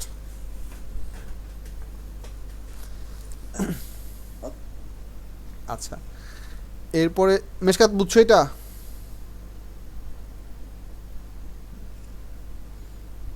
Hello, I hope so. আচ্ছা, এখানে আরও আছে হচ্ছে page number 9-এর 10A, page number 9 question number 10A। আচ্ছা, এই কোশ্চেনটা দেখি। Figure 6.1 shows a small plotting compass placed above a copper wire. আচ্ছা, এটা একটা ভালো কোশ্চেন, বলবেন এই কোশ্চেনটা দেখো সবাই। Figure 6.1 shows a small plotting compass placed above a copper wire. When there is no current in the wire, the plotting compass points towards the north. তার মানে এটা হচ্ছে আমাদের জিওগ্রাফিক নর্থ, উপরের দিকে এম করতেছে। A large current is switched on in the wire. The direction of the current is shown in figure 6.1. State what happens to the compass needle. আচ্ছা, বুঝো, উল্টায় যাবে না, কি হবে সেটাই আলাপ করতেছি, খেয়াল করো। আমরা কারেন্ট ডিরেকশনটাকে ফ্লো করছি ডাউনওয়ার্ডস, তার মানে হচ্ছে আমি এই ছবিটা কপি করে নেই।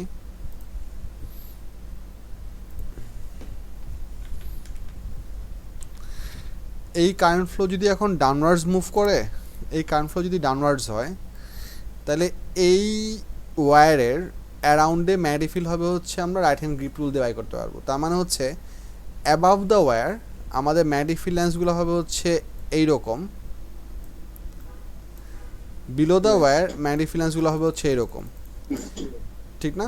আমি যদি সাইড ভিউ আঁকি, আমাদের on the right side the magnetic field direction should be dot, on the left side the magnetic field line should be cross, coming out of the page getting into the page, ঠিক আছে? And তুমি এই জিনিসটা চিন্তা করো যে আমি যদি এখন এই প্লটিং কম্পাসটা আমাদের ওয়্যারের উপরে বসানো আছে, ওয়্যারের ভিতরে তো বসানো নাই, তার মানে above the wire magnetic field লাইনের ডিরেকশন হচ্ছে এরকম, ঠিক না? Above the wire, try to understand. এটা হচ্ছে আমাদের ওয়্যার, তো ওয়্যারের একদম ভার্টিক্যালি উপরে ম্যাগনেটিক ফিল্ড লাইনের ডিরেকশন হচ্ছে এরকম। বিকজ আমি যদি ওয়্যারটাকে যদি আমি কাট করে কেমনে আঁকবো, কাট করে তাকা পসিবল না। আচ্ছা, আমি যদি 3 ডাইমেনশনাল একটা ভিউ দেখাই, মনে করো এটা হচ্ছে আমাদের ওয়্যার। ধরো আমি একটা 3 ডাইমেনশনাল ভিউ দেখানোর চেষ্টা করতেছি, মনে করো এটা হচ্ছে আমাদের ওয়্যার। এই ওয়্যারের অ্যারাউন্ডে ম্যাগনেটিক ফিল্ড যেটা প্রডিউস হবে, সেই ম্যাগনেটিক ফিল্ড দেখতে হবে হচ্ছে এরকম। Let's say trying to draw with red. সেই ম্যাগনেটিক ফিল্ড লাইনটা হবে হচ্ছে এইরকম, বাট এইটার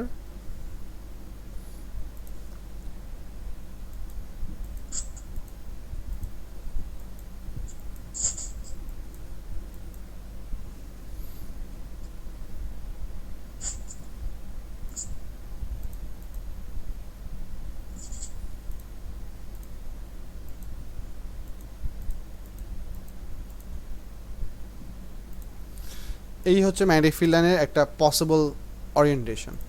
পসিবল ওরিয়েন্টেশন বলতে কি মিন করতেছি? পসিবল ওরিয়েন্টেশন বলতে মিন করতেছি যে আমাদের কারেন্ট ফ্লোটা হচ্ছে এই দিকে, আর আমাদের ম্যাগনেটিক ফিল্ড লাইন ডিরেকশনটা হচ্ছে এরকম। তার মানে অ্যাবাভ দ্য ওয়্যার আমাদের ম্যাগনেটিক ফিল্ডের ডিরেকশনটা কীরকম হবে? রাইট টু লেফট হবে না? এটা কি বুঝতেছো সবাই? Yes, sir. Above the wire আমাদের ম্যাগনেটিক ফিল্ডের ডিরেকশনটা হবে হচ্ছে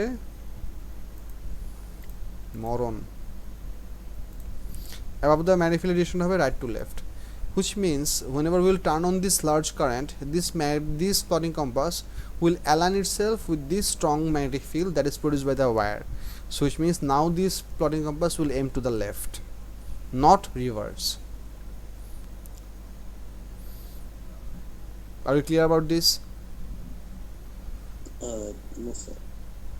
বলো কি সমস্যা, কোন পার্টটা বুঝে নাই বলো, আমি বুঝাইছি। স্যার মানে সরি, প্লটিং কম্পাসের নট হচ্ছে কারেন্টের নটের সঙ্গে অ্যালাইন করবে।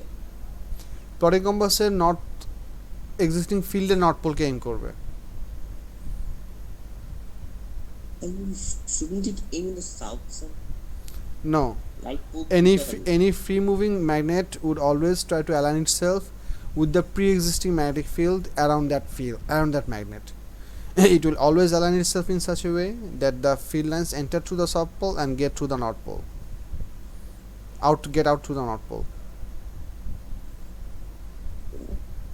Okay, sir. Sir, Yes, if a magnet, the compass magnetic north point করছে আর then geographic north, that means that is the magnetic south. yes, yes, এই যে inverted যেটা যেদিন yes, yes, yes. মেশকাত এটা বুঝা গেছে? মেশকাত তো কোনো কথা বলে না, at least টাইপ করে বলো বুঝা গেছে, yes or something. No.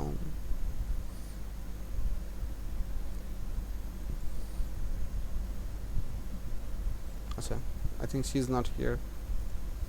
I hope she is here. আচ্ছা হ্যাঁ, Mishkat is here. Mishkat is typing. Hey.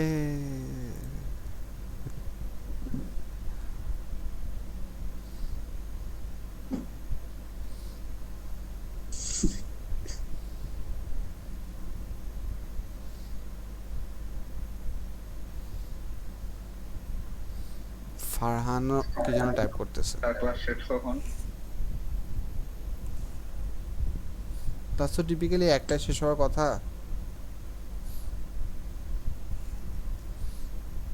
Sir এখনো ক্লিয়ার হয় নাই। আচ্ছা,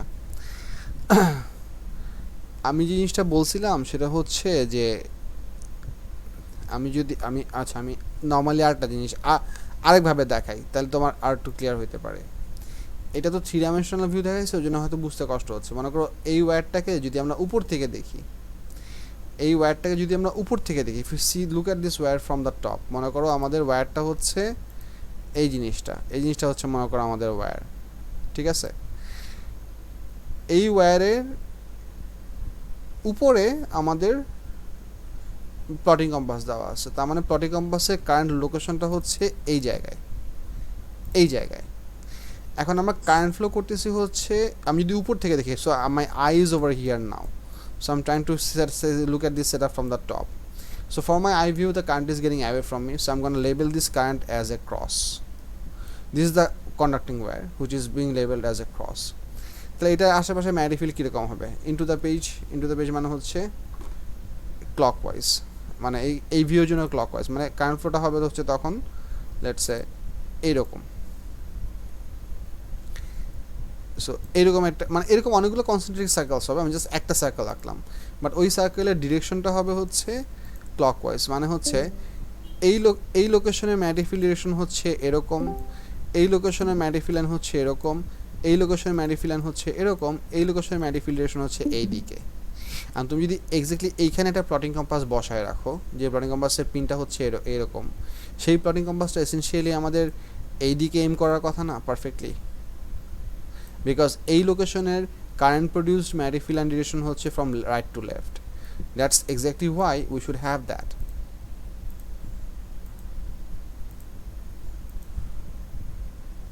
বুঝা গেছে কি এখন? মুশকাত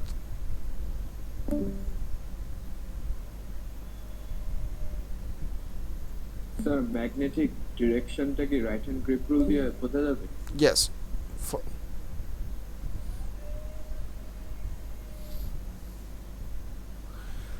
আচ্ছা পরেরটা দেখি আমরা। হ্যাঁ বলো। ফ্লো যখন স্টপ হবে তখন কি একইভাবে ম্যাগনেটিক ফিল্ড মানে কম্পাসটা সেভাবে অ্যালাইন করা থাকবে নাকি আবার নরমাল এসে যাবে? নরমাল এসে যাবে, মানে এই সিচুয়েশনে আবার কাম ব্যাক করবে, এখানে যে প্রিন্টেড ব্ল্যাক যে সিচুয়েশনে দেওয়া আছে এই সিচুয়েশনে কাম ব্যাক করবে। আচ্ছা পেজ নাম্বার 16 আর 18 মেশা তুমি লিখো, আমি দেখতেছি, সমস্যা নাই। নাম্বার 16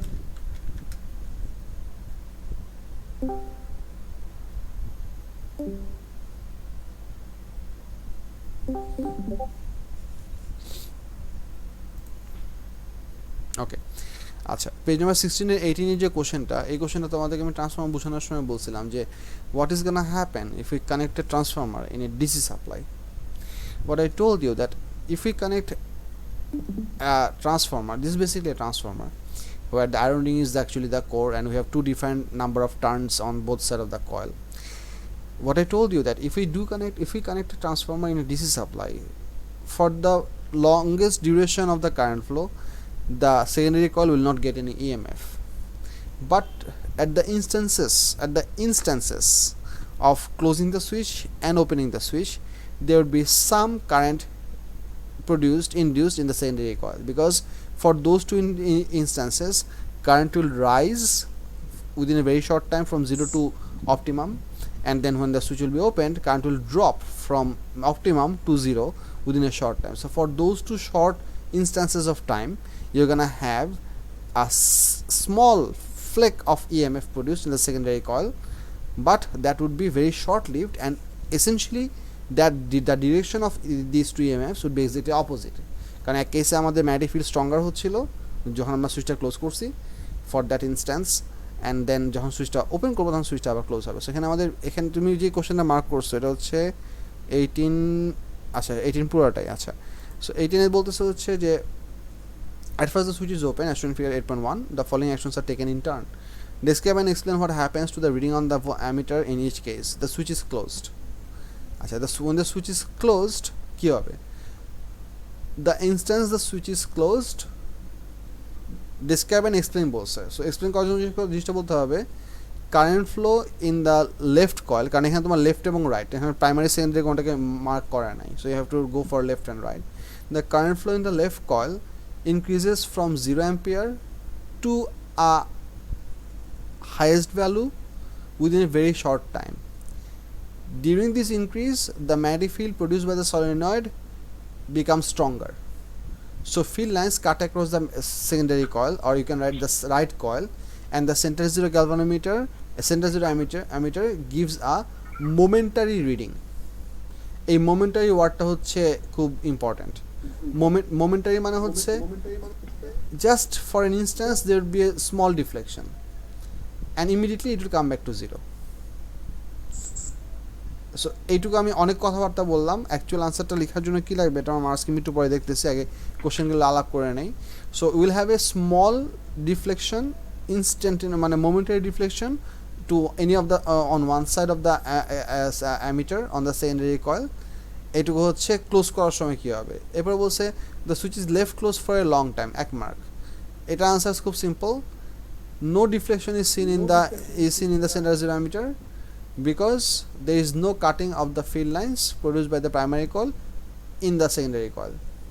কারণ ফিল্ড লাইন কিন্তু এখানে প্রডিউস হচ্ছে প্রাইমারি কয়েল দিয়ে, সেই ফিল্ড লাইনগুলো কাট করার কথা হচ্ছে সেকেন্ডারি কয়েলে। সো আনসারটা আবার বলছি, no deflection is seen in the centre zero ammeter because magnetic field lines are produced by the primary coil are not cutting across the secondary coil. তুমি এখানে প্রাইমারি সেকেন্ডারি মেনশন না করে যদি left এবং right mention করো তাও হবে, কারণ ওরা এখানে প্রাইমারি সেকেন্ডারি লেভেল করে নাই। সিতে বলছে the switch is opened.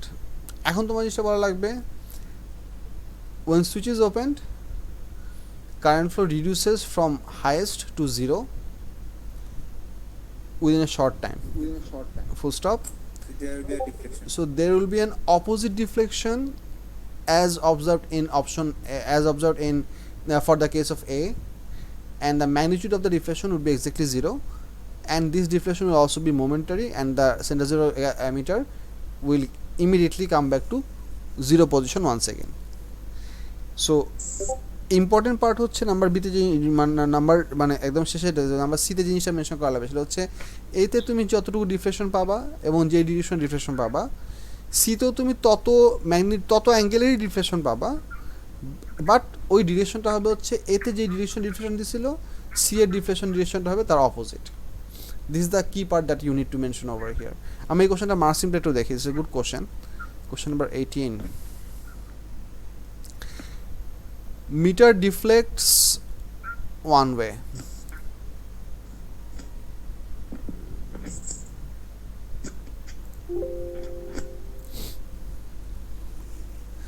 Meter deflects one way, changing magnetic flux field or flux in ring/coil or cutting flux or field induces voltage or current. So এই কথাটাই অনেকভাবে গুছায় বলছিলাম। Ammeter returns to zero or remain at zero. ডিতে বলছে ammeter deflects in opposite direction and then returns to zero because এটা হচ্ছে observation. Reason হচ্ছে because the field decreases or change in opposite direction or field of flux cuts in opposite direction. So অনেকভাবে বলা যায়, তুমি যেটা তোমার কাছে ইজিয়া মনে হয় তুমি ওভাবে লিখবা। বুঝা গেছে কি বলো? যখন ম্যাগনেটিক ফিল্ডটা কাট করে তখন একটা ইএমএফ প্রডিউস হয়, Yes. ইএমএফ থেকে একটা কারেন্ট প্রডিউস হয়, আর তারপর রেজিস্ট্যান্সের ফ্যাক্টরটা আসে। লাস্ট দিন বলেছিলেন যে যদি এটা নিয়ে কোনো একটা কোয়েশ্চেন আসে টাইম ফ্যাক্টর না অ্যাকশন ফ্যাক্টর এক্সপ্লেইন করতে হবে। Yes. সেটা ওয়ার্ডিংটা ভুলে গেছি, একবার রিপিট করব। The cutting, the EMF generation and the subsequent current flow in the secondary coil, they all happen at the same time. But in terms of cause and effect, the cutting produces the EMF in turn creates the current. Oh, the cutting produces the EMF in turn produces the current, and then the resistance factor.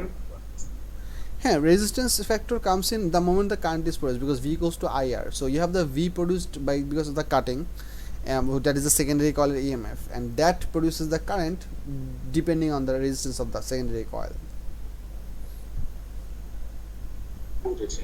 আচ্ছা, চন্দ্রিমা যে কোশ্চেনটা করছো যে sir ডিফ্লেকশনটা মোমেন্টারিলি কেন হবে, and then you give a thumbs up as well.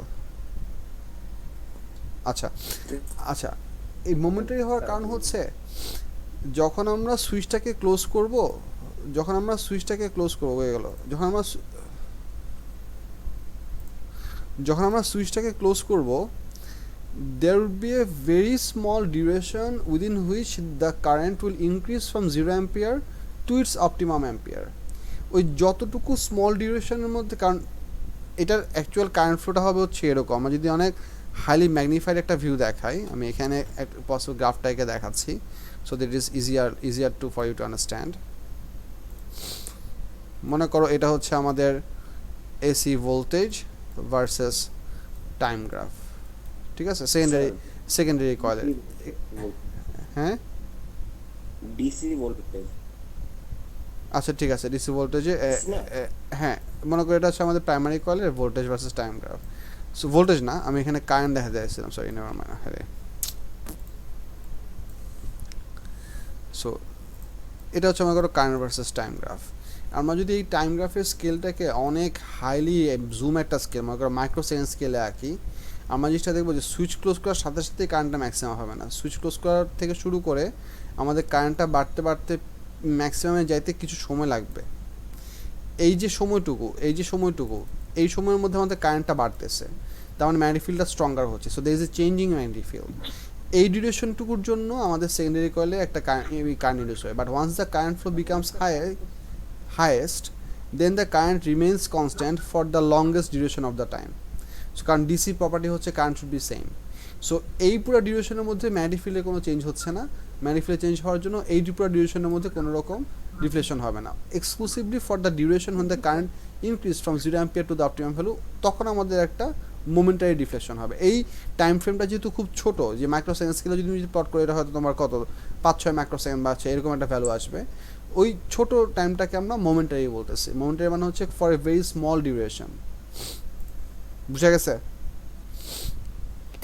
And vice versa on the opposite side as well, কারণ যখন তুমি সুইচটা ক্লোজ করবা এই কারেন্টটা আবার কী হবে, একটা সার্টেন সময়ের মধ্যে কমে জিরো হবে। সো এই জন্য আমাদের এই সময়টুকুর মধ্যে আবার একটা অপোজিট ইএমএফ প্রডিউস হবে।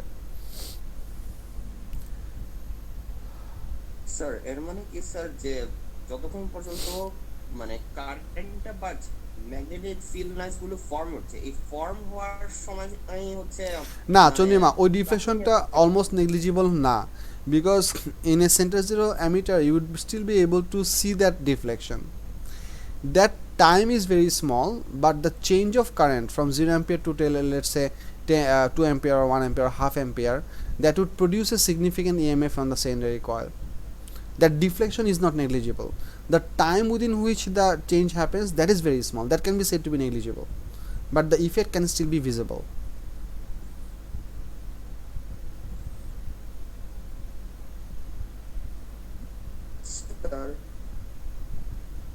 আচ্ছা বুঝছি, হ্যাঁ হ্যাঁ বলো। স্যার এর মানে কি যখন কারেন্টটা বাড়ছিল এই সময় হচ্ছে শুধু ম্যাগনেটিক ফিল্ড লাইন্স গুলো ফর্ম হওয়ার সময় কি শুধু মানে ডিফ্লেকশনটা হবে? That's exactly what I said. Yes. Okay. Sir, I'm so sorry. No. That's exactly what I said. Yeah, what you said is absolutely correct. You quoted me in a different word, but it's perfectly clear. Okay. বুঝছো? আচ্ছা সাবাস। পরের প্রবলেমটাতে যাই, page number 22, question number 24B2.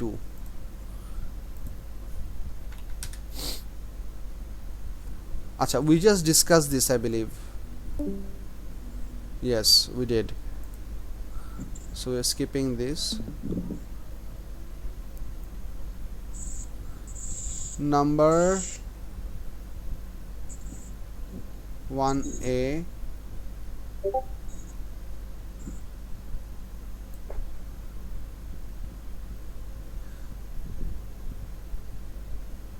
Mishkat এটা কি বলছিলাম বুঝি নাই।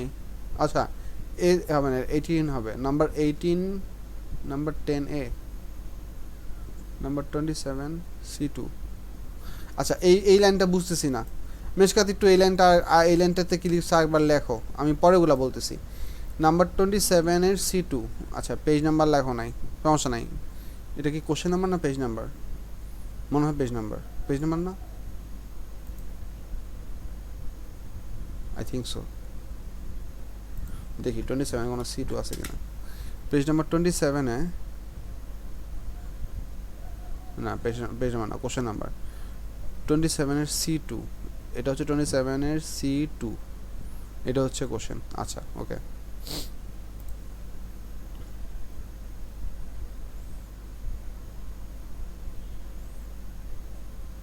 আচ্ছা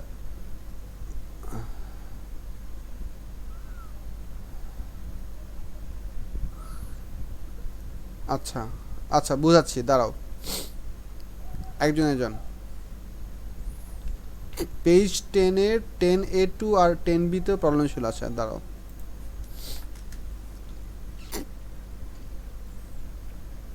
ও আচ্ছা ও আচ্ছা আগের কোশ্চেনের জন্য সরি, আমি এটা পুরো ডিসকাস না করে মুভ করেছিলাম, মাই ব্যাড।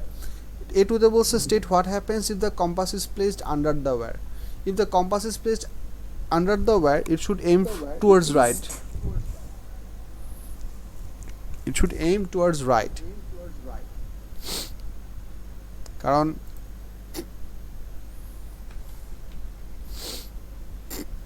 আমি তো ফিগারটা মুছে ফেলছি, আমি কি ফিগারটা পাবো? Yes, sir. Control Z করেন. কর্ণজেট তো দিতেছি, কর্ণজেটের মেমোরি কতক্ষণ থাকে?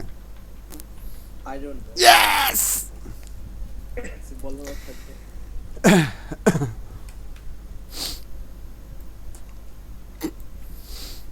এই যে এই পজিশনে আমাদের ওয়্যারের উপরে ছিল হচ্ছে প্লটিং কম্পাস। এখন যদি আমরা প্লটিং কম্পাসটাকে ওয়্যারের নিচে দেই তাহলে তখন আমাদের কারেন্ট ফ্লো ডিরেকশনটা হবে হচ্ছে এই দিকে। Then in that case you will get the current flow direction in this direction. So then the plotting compass would aim to the right or you can write to the east, কারণ যেহেতু ওরা এখানে empirical direction method বলে দিছে, so you should give your directions in terms of this things. So plotting compass যদি উপরে দেই then the needle plotting compass would aim towards West, নিচে প্লেস করলে it should aim towards east যতক্ষণ পর্যন্ত current flow থাকবে। Current flow off করে দিলে it's gonna come back to the north aiming direction. আচ্ছা এটা ছিল A2 এর জন্য। বি নাম্বারে বলছে state and explain what is observed if there is a 50 hertz alternating current in the wire. এই কোশ্চেনটা খুব ইম্পর্টেন্ট কোশ্চেন, এই কোশ্চেনটা বলো আমার স্টার মার্ক করো। হ্যাঁ Left, right. এই কোশ্চেনের দুইটা পসিবল আনসার হয়, আমি দুটো কোশ্চেনে আলাপ করতেছি। আচ্ছা একটা পসিবল আনসার হচ্ছে এরকম, যেহেতু আমাদের অল্টারনেটিভ কারেন্ট দিতেছি তাহলে প্লটিং কম্পাসের উপর আমাদের বারবার কী হবে, ফোর্সটা বারবার রিভার্স হবে। সো এভরি ইনস্ট্যান্সেসে সে বারবার এটা কী করতে হবে, সে ব্যাক অ্যান্ড ফোর লেফট মানে ইস্ট ওয়েস্টের মধ্যে সে অক্সিলেট করতে থাকবে সেকেন্ডে 50 বার। এটা একটা খুব লজিক্যাল এবং খুব সিম্পল একটা answer which is very common, এবং তোমরা প্রেফারেবলি এটাই লিখতে পারো পরীক্ষায় এবং এটাই লিখবা যদি মার্কস স্কিমে। এটা একটা পার্ট। আরেকটা পার্ট হচ্ছে another logical part which is a bit far-fetched but it's very interesting is that this 50 hertz current might be a too much high frequency of a force variation for the mass of the plotting compass, কারণ এই question আমাদের এই plotting কম্পাসের এই ম্যাগনেটটার mass কত বলে নাই। ম্যাগনেটটা তো আর basically বাতাসে বেশি থাকে না, ফিজিক্যাল একটা পিভট পয়েন্টের উপরে থাকে। So no matter how small there is always some friction between that magnet centre and that supporting pivot point. So এই দুইটা ফ্যাক্টরকে ওভারকাম করে পার সেকেন্ডে 50 বার back and forth east west rotation দেওয়ার জন্য তোমার পুরো সেট আপের ম্যাস হতে হবে অনেক কম। বাট এত হালকা একটা প্লটিং কম্পাস ডিজাইন করা অ্যাকচুয়ালি খুব ডিফিকাল্ট, বিকজ তুমি যখন একটা খুব কম ম্যাটেরিয়াল দিয়ে একটা প্লটিং কম্পাস ডিজাইন করবা ওটার থিকনেস হবে কম, ওটার মধ্যে ম্যাগনেটিক ডাইপোল থাকবে কম। So essentially that can't be converted into a very strong magnet. You would gonna end up with a very weak magnet because the amount of material that you are working with is extremely small. So another logical explanation can be that this high frequency current is gonna change the direction of force so rapidly that this plotting compass would not be able to aim east and west perfectly. It might pretty much be at the north aiming direction but show a little bit of vibration left or right. It might not be even what I'm trying to say is this. ডাইপোলটা একবার বলবেন মানে আমাদের plotting কম্পাসকে যদি অনেক high স্পিডে move করতে হয় তাহলে খুব হালকা হইতে হবে। হালকা হওয়া মানে কি, তোমার পার্মানেন্ট ম্যাগনেটটার ম্যাটেরিয়াল থাকতে হবে খুব কম, আর ম্যাটেরিয়াল যত কম হবে কম, রাইট? এক্স্যাক্টলি। আমি ডাইপোলটা জিজ্ঞেস করেছি। হ্যাঁ ওইটাই বলতেছি, ম্যাটেরিয়াল কম থাকলে তোমার ডাইপোলের নাম্বারও থাকবে কম, which means you cannot have a very strong magnet out of that. That's what I say. Oh, dipole is kind of a unit indicating the magnet's strength. Yes, right? exactly. মানে হচ্ছে আমরা যদি অনেক high একটা current flow state set করি, what is possible যে এই জিনিসটা, ইট ইজ পসিবল যে এই জিনিসটা অল দ্য ওয়ে এরকম মুভমেন্ট দেখানোর পরিবর্তে হয়তো দেখা যেতে পারে যে এরকম একটা জায়গার মধ্যে মুভ করতেছে, কারণ কারেন্ট যেহেতু অনেক হাই ফ্রিকোয়েন্সিতে ভাইব্রেট করতেছে, it is possible that it is not capable of showing all the way deflection. I mean এইটুক ডিফ্লেকশন করা শেষ হইতেই আমাদের কারেন্টটা চেঞ্জ হয়ে গেছে, সো তখন আবার সব এদিকে মুভ করা শুরু করছে, আবার এইটুক ডিফ্লেকশন করতে করতে কারেন্টটা আবার চেঞ্জ হয়ে গেছে, তখন সে আবার এদিকে মুভ করা শুরু। So it is also possible that this entire horizontal motion and then reverse all the way to the other direction horizontal motion might not be visible in the plotting compass. That's what I'm trying to highlight here. এটা মার্কসিমটা দেখো সবাই একটু, আমি মার্কসিমটা দেখাচ্ছি। কত নম্বর ছিল জানো এটা? Even if the magnet is ideal, we might not be able to observe that perfectly. Yes. Question number 10 এর বি এর মার্কসিমটা দেখো। There were two acceptable approaches to this question. The first suggested that there would be little or no movement because the compass was unable to respond too quickly. This is a correct response. The more popular second approach was that the needle would vibrate from west to east because of the changing magnetic field of the current in the wire. It was unfortunate that some candidates gave different directions of vibration in B than they gave in A. So এইটুক পর্যন্ত হচ্ছে correct রেসপন্সের দুইটা sentence. এই পয়েন্টের পরের থেকে যতটুকু আলাপ করছে যে ইট ওয়াজ আনফর্চুনেট, এগুলো হচ্ছে the most common type of errors. তার মানে এই দুইটা রেসপন্সের যে কোনোটা তুমি লিখলেই তুমি মার্কস পাবা। বুঝা গেছে কি? আচ্ছা স্যার, ডিম্যাগনেটাইজ কি হয়ে যেতে পারতো? কি প্লটিং কম্পাস কি ডিম্যাগনেটাইজ হয়ে যেতে পারতো? As they said it was a wrong approach. 100% না, but it would lose its magnetic property. Okay, sir. Yeah.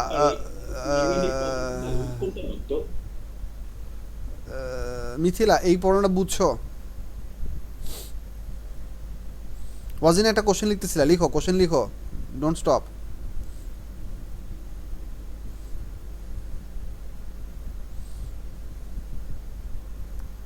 আচ্ছা আচ্ছা, আগের সিরিয়ালটাতে ফেরত যাই। আদিবা বলছে 18 এর এবি আবার রিপিট করতে। 18 নাম্বার জানি কি ছিল?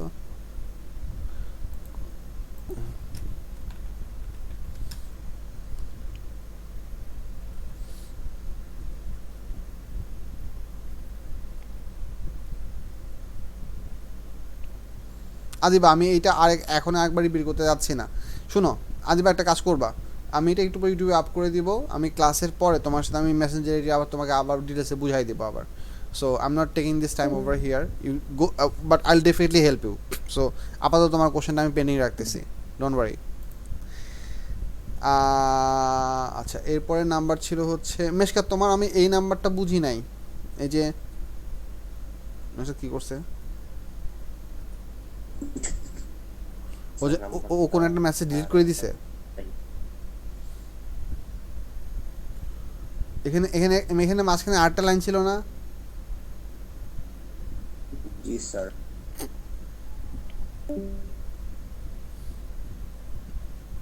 আচ্ছা, নাম্বার 27 এর C2 দেখবো।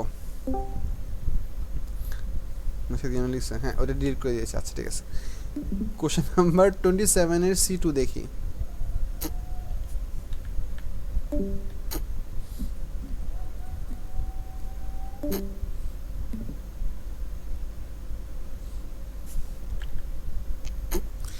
কোশ্চেন নাম্বার 27 এর C2 হচ্ছে এই কোশ্চেনটা। প্রথম থেকে দেখো, figure 7.1 shows a high voltage cables used to transmit electrical energy. State the purpose of transformer B. So transformer B এর কাজ হচ্ছে স্টেপ ডাউন করা। তোমরা এখানে একটা মার্কের জন্য লিখবা convert high voltage into low voltage. একটু স্পেসিফিক যদি লিখতে চাও, convert high voltage AC into low voltage AC. That would be a bit more specific. হ্যাঁ বলো। আচ্ছা, যদি এরকম কোশ্চেন করে যে why we use high voltage transmission, explain it using equation, কি কি ইকুয়েশন দেব? P equals to I square R, just একটা ইকুয়েশন লিখবা। আর P equals to VI, P P equals to sorry হ্যাঁ হিট লসের জন্য মেনশন করতে হবে হচ্ছে P equals to I square R, আর পাওয়ার ট্রান্সমিশনের জন্য ইউজ করতে হবে হচ্ছে পি ইকুয়ালস টু ভিআই। দুটো ইকুয়েশন আলাদা হয়ে ইউজ করতে হবে। Thank you sir. শিওর। আচ্ছা বি নাম্বারে বলছে, আচ্ছা এটা তো নর্মাল ডায়াগ্রাম, আমাদের কোশ্চেন ছিল সি টু নিয়ে। সি টুটা একটু খেয়াল করি। সি ওয়ানে বলছে explain why high voltages are use to transmit electrical power. এটা হচ্ছে ওই লসটার অ্যাভয়েড করা। তুমি যে কোশ্চেনটা করলে একটু আগে ওই কোশ্চেনটাই, যে পি ইকুয়ালস টু ভিআই আর P equals to I square R, দুইটা ইকুয়েশন ইউজ করে এই কোশ্চেনটা আনসার করবা। So it's a good question. আচ্ছা টুতে বলছে figure 7.2 shows how the loss of thermal energy from a cable varies with the thickness of the cable. thickness of the cable যত বাড়াই দিচ্ছি থার্মাল এনার্জি লস তো কমে আসতেছে। কোশ্চেনে বলছে listen why the loss of thermal energy is less if the cable is thicker. এটা আনসারটা হচ্ছে এরকম, when the cable is thicker there is less resistance. As resistance is inversely proportional to the area. Exactly, there is less resistance. The less resistance allows for less heat conversion. When you have less resistance in your connecting wires, the total amount of heat loss that you would be having is gonna become smaller. So when you have a smaller heat loss, I mean you have a smaller energy loss, you have less heat produced out of the electrical energy transmission, because heat loss sigma p equals to I square r. So তুমি যদি r কে কমায় দাও সেক্ষেত্রে তোমার p টা কমে আসবে, so the heat loss would be less. So large thicker wires gives you less resistance cause less heat loss, because from the formula p equals to I square r. মানে এই জিনিসটাকে তোমরা গুছিয়ে লেখা। এখানে তোমার টোটাল সি নাম্বার কোশ্চেনে total marks আছে 4, so what I would guess যে এটাতে 2 এটাতে 2, 1 এবং 2তে 2 2 করে থাকার কথা, কারণ দুইটাই explanation question, so they should be equally marked. এটা মার্কসিমটা আমরা একটু দেখি কত নাম্বার ছিল এটা যেন, 27 এর C2।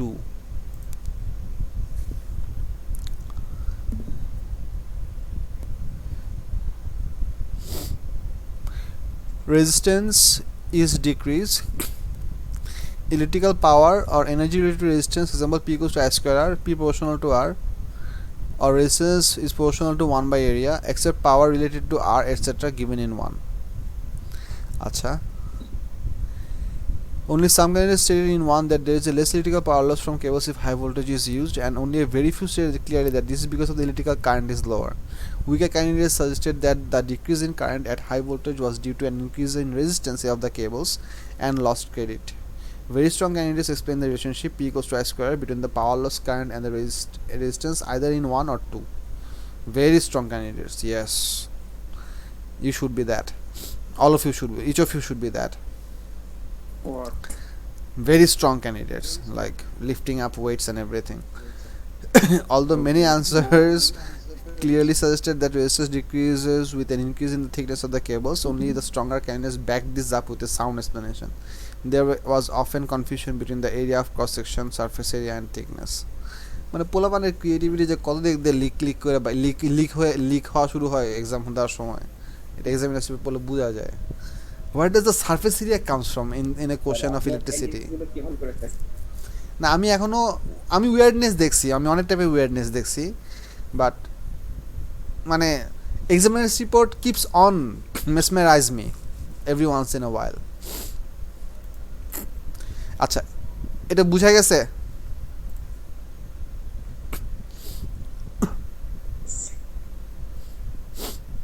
I hope so. আচ্ছা কোশ্চেন নাম্বার 29 এর B4, আমি আগাই যাচ্ছি, বুঝা না গেলে রেসপন্স করো যে স্যার বুঝি নাই বা কিছু একটা, সমস্যা নাই। 29 এর B4,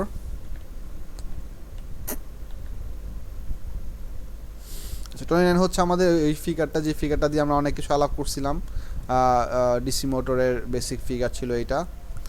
এখানে এই জিনিসটার অনেক কিছু কথাবার্তা বলে দেওয়া আছে। B4 একটা ভালো কোশ্চেন। B4 এর কোশ্চেনটা দেখে B4 বলছে sketch a graph to suggest how the moment acting on the coil varies with time as the coil rotates at a constant speed. Label each axis. On the time axis mark clearly the time taken for one revolution of the coil. আচ্ছা এটা বোঝানোর জন্য তোমাদেরকে যেটা বলছিলাম সেটা হচ্ছে কয়েলটা যখন ঘুরবে, when the coil is in horizontal orientation you have the highest moment. As the coil rotates from horizontal to the vertical orientation slowly the perpendicular distance becomes smaller and smaller and smaller. As a result, the moment slowly becomes smaller and smaller and smaller.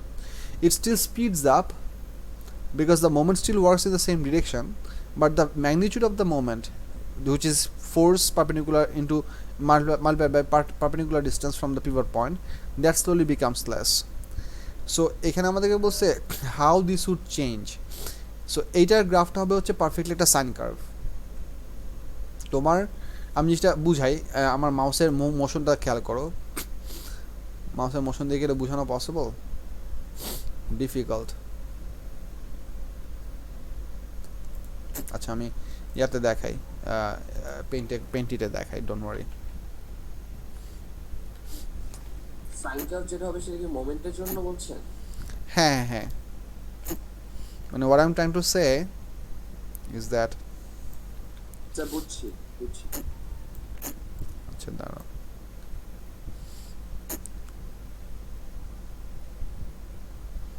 এখানে চ্যাপটা rectangle আকার কোনো বুদ্ধি নাই।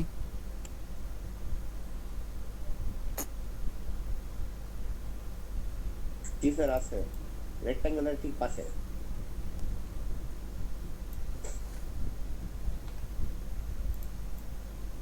এটা তো গোল rectangle, আমি তো একটু চ্যাপ্টা রেক্টাঙ্গেল চাইতেছিলাম। স্যার কোণাগুলো টানতেন, তারপরে কোণাগুলো ঠিক করেন, চাপটা হয়ে যায়। It doesn't work that way. আচ্ছা শোনো, নর্মালি একে দেখাই, ডোন্ট ওয়ারি। যেটা বলতেছিলাম, মনে করো হচ্ছে আমি যদি ফেস ভিউ আঁকি, আমি জাস্ট ফেস ভিউটাই আগে এখানে মনে করো এটা হচ্ছে আমাদের rectangular face view, AD part of the wire. So এটা হচ্ছে এডি পার্ট। সো এইটা যখন এখান থেকে করে এখানে আসবে, moment increases, so moment decreases to zero. So এখানে হচ্ছে হাইয়েস্ট, এখানে হচ্ছে জিরো, এখানে হচ্ছে আবার হাইয়েস্ট, এখানে হচ্ছে আবার জিরো। সো একটা সাইকেলে আমাদের এরকম চেঞ্জ হবে। সো আলটিমেটলি তুমি যদি মোমেন্ট ভার্সেস টাইম আঁকো, মনে করো এদিকে হচ্ছে মোমেন্ট এক্সিস, এদিকে হচ্ছে time axis, you can draw a perfect sine curve like that. You should draw more than one cycle. You can try to draw 2 cycles or something like that, or 1.5 cycle. তোমাকে যেহেতু perfectly label করতে বলছে time period for 1 full cycle, আমি একটু কোশ্চেনের ওয়ার্ডিংটা দেখি।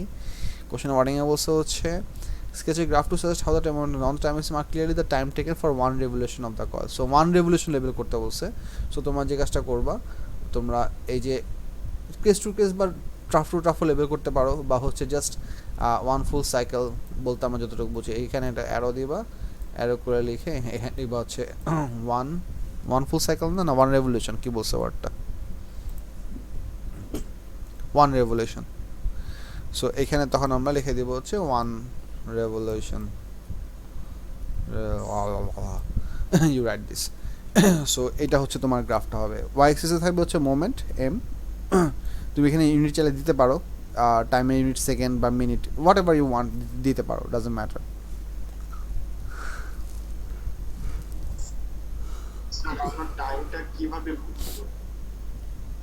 টাইমটা কীভাবে বুঝবো মানে হচ্ছে আমরা যদি একটা টর্ক মিটার এই মোটরের সাথে লাগায় রাখি, ওই টর্ক মিটারের যে ভ্যারিয়েশনটা উইথ রেসপেক্ট টু টাইম হবে, সেটা আমরা টাইমের এগেন্স্ট যদি প্লট করি, যে at this instance the moment was this much, at this instance the moment was this much, at this instance the moment was this much, তখন আমরা এরকম একটা ভ্যালু পাবো।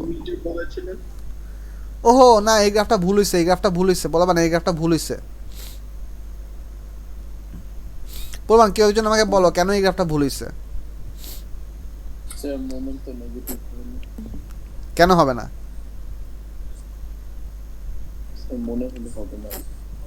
কিন্তু কেন হবে না? তুমি যেটা, তোমার যেটা মনে হয়েছে এই কথা লজিক আছে, এটাই correct response. But now you tell me why are you correct?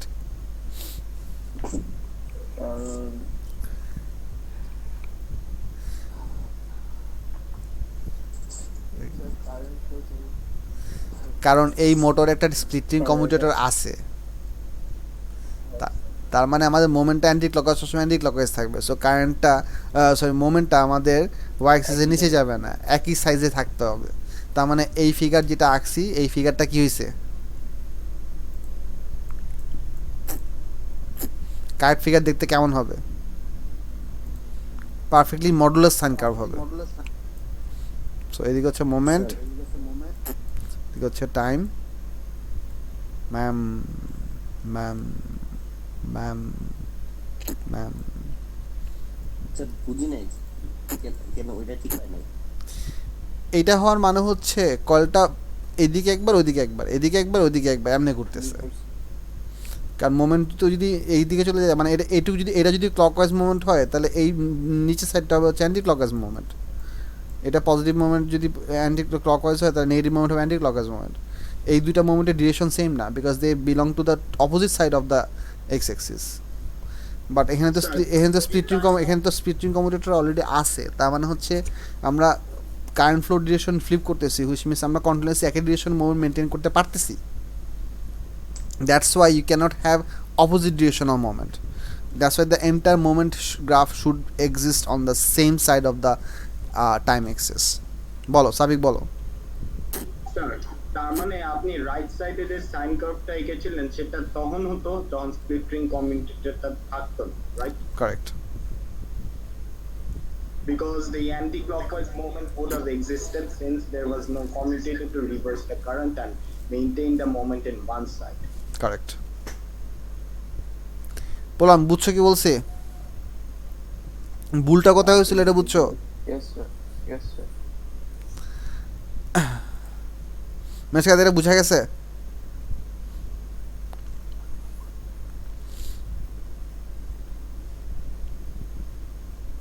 I hope so.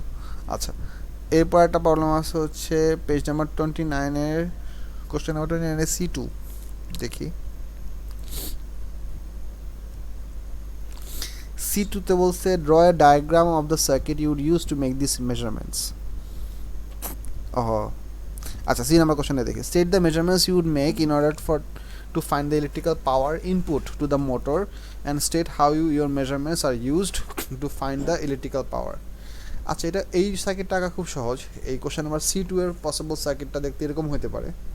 দেখাই আমি একটা সার্কিটকে দেখাচ্ছি।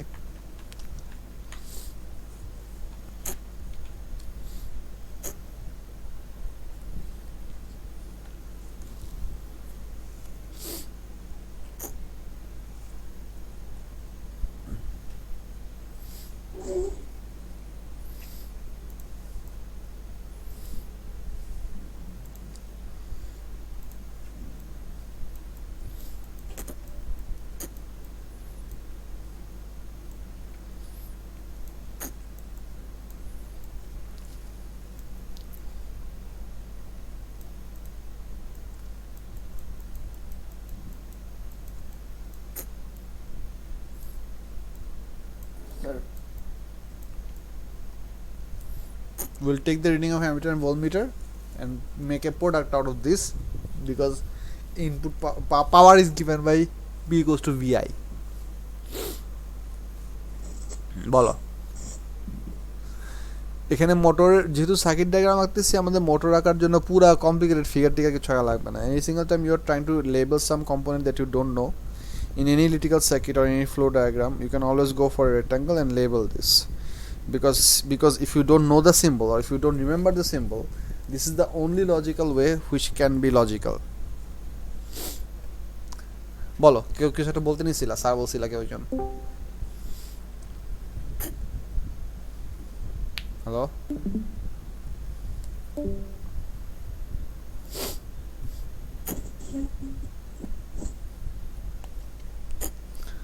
বুঝা গেছে? আচ্ছা, অ্যাপারেন্টলি আর কোনো প্রবলেম আর কেউ পোস্ট করতেছো না, অ্যান্ড সময় আমাদের প্রায় শেষ। আচ্ছা, আজকে ক্লাস আমি ক্লোজ করে দিব একটু পর। এখানে আরেকটা জিনিস তোমাদের বলি, সেটা হচ্ছে যে এই ওয়ার্কশিটটা করা শেষ করো সবাই। আজকে কী বার? আজকে হচ্ছে সানডে। আমি টিউসডেতে তোমাদেরকে আরও একদিন সময় দিলাম। সো আজকে মানে কালকে মানডে, টিউসডেতে আমি আরও প্রবলেম নেব। If you come up with more problems will discuss more problems. দেখি, চেষ্টা করব থার্সডেতে আমরা প্র্যাকটিক্যাল ইলেকট্রিসিটি চ্যাপ্টারের ওয়ার্কশিট করার জন্য। আর যাদের যদি কারো এর মধ্যে এই চ্যাপ্টারগুলো করা শেষ হয়ে যায়, you can essentially start attending the practical electricity worksheet as well. I'd appreciate that. I'd definitely appreciate that. Next class আমি practical electricity chapter question দেখাইতে পারি. So if any of you pose me questions from practical electricity paper 2 questions, no problem, I'll help you for those as well. But first priority হচ্ছে magnetism paper 2 এই চ্যাপ্টারটা শেষ করা। বুঝে গেছে সবাই? Yes, sir. Yes, sir. Yes, sir. Thank you. আমার খুব হাঁচি আসতেছে, আমার এখন ওষুধ খাওয়া লাগবে। So class is officially over. আমি অনলাইনে আসি, if you have questions I can help you. Adiba একটু ওয়েট করো, চ্যানেলে একটু ওয়েট করো, আমি তোমার প্রবলেমটা ক্লিয়ার করে বুঝাই দিচ্ছি। Just wait a minute. Thank you everyone.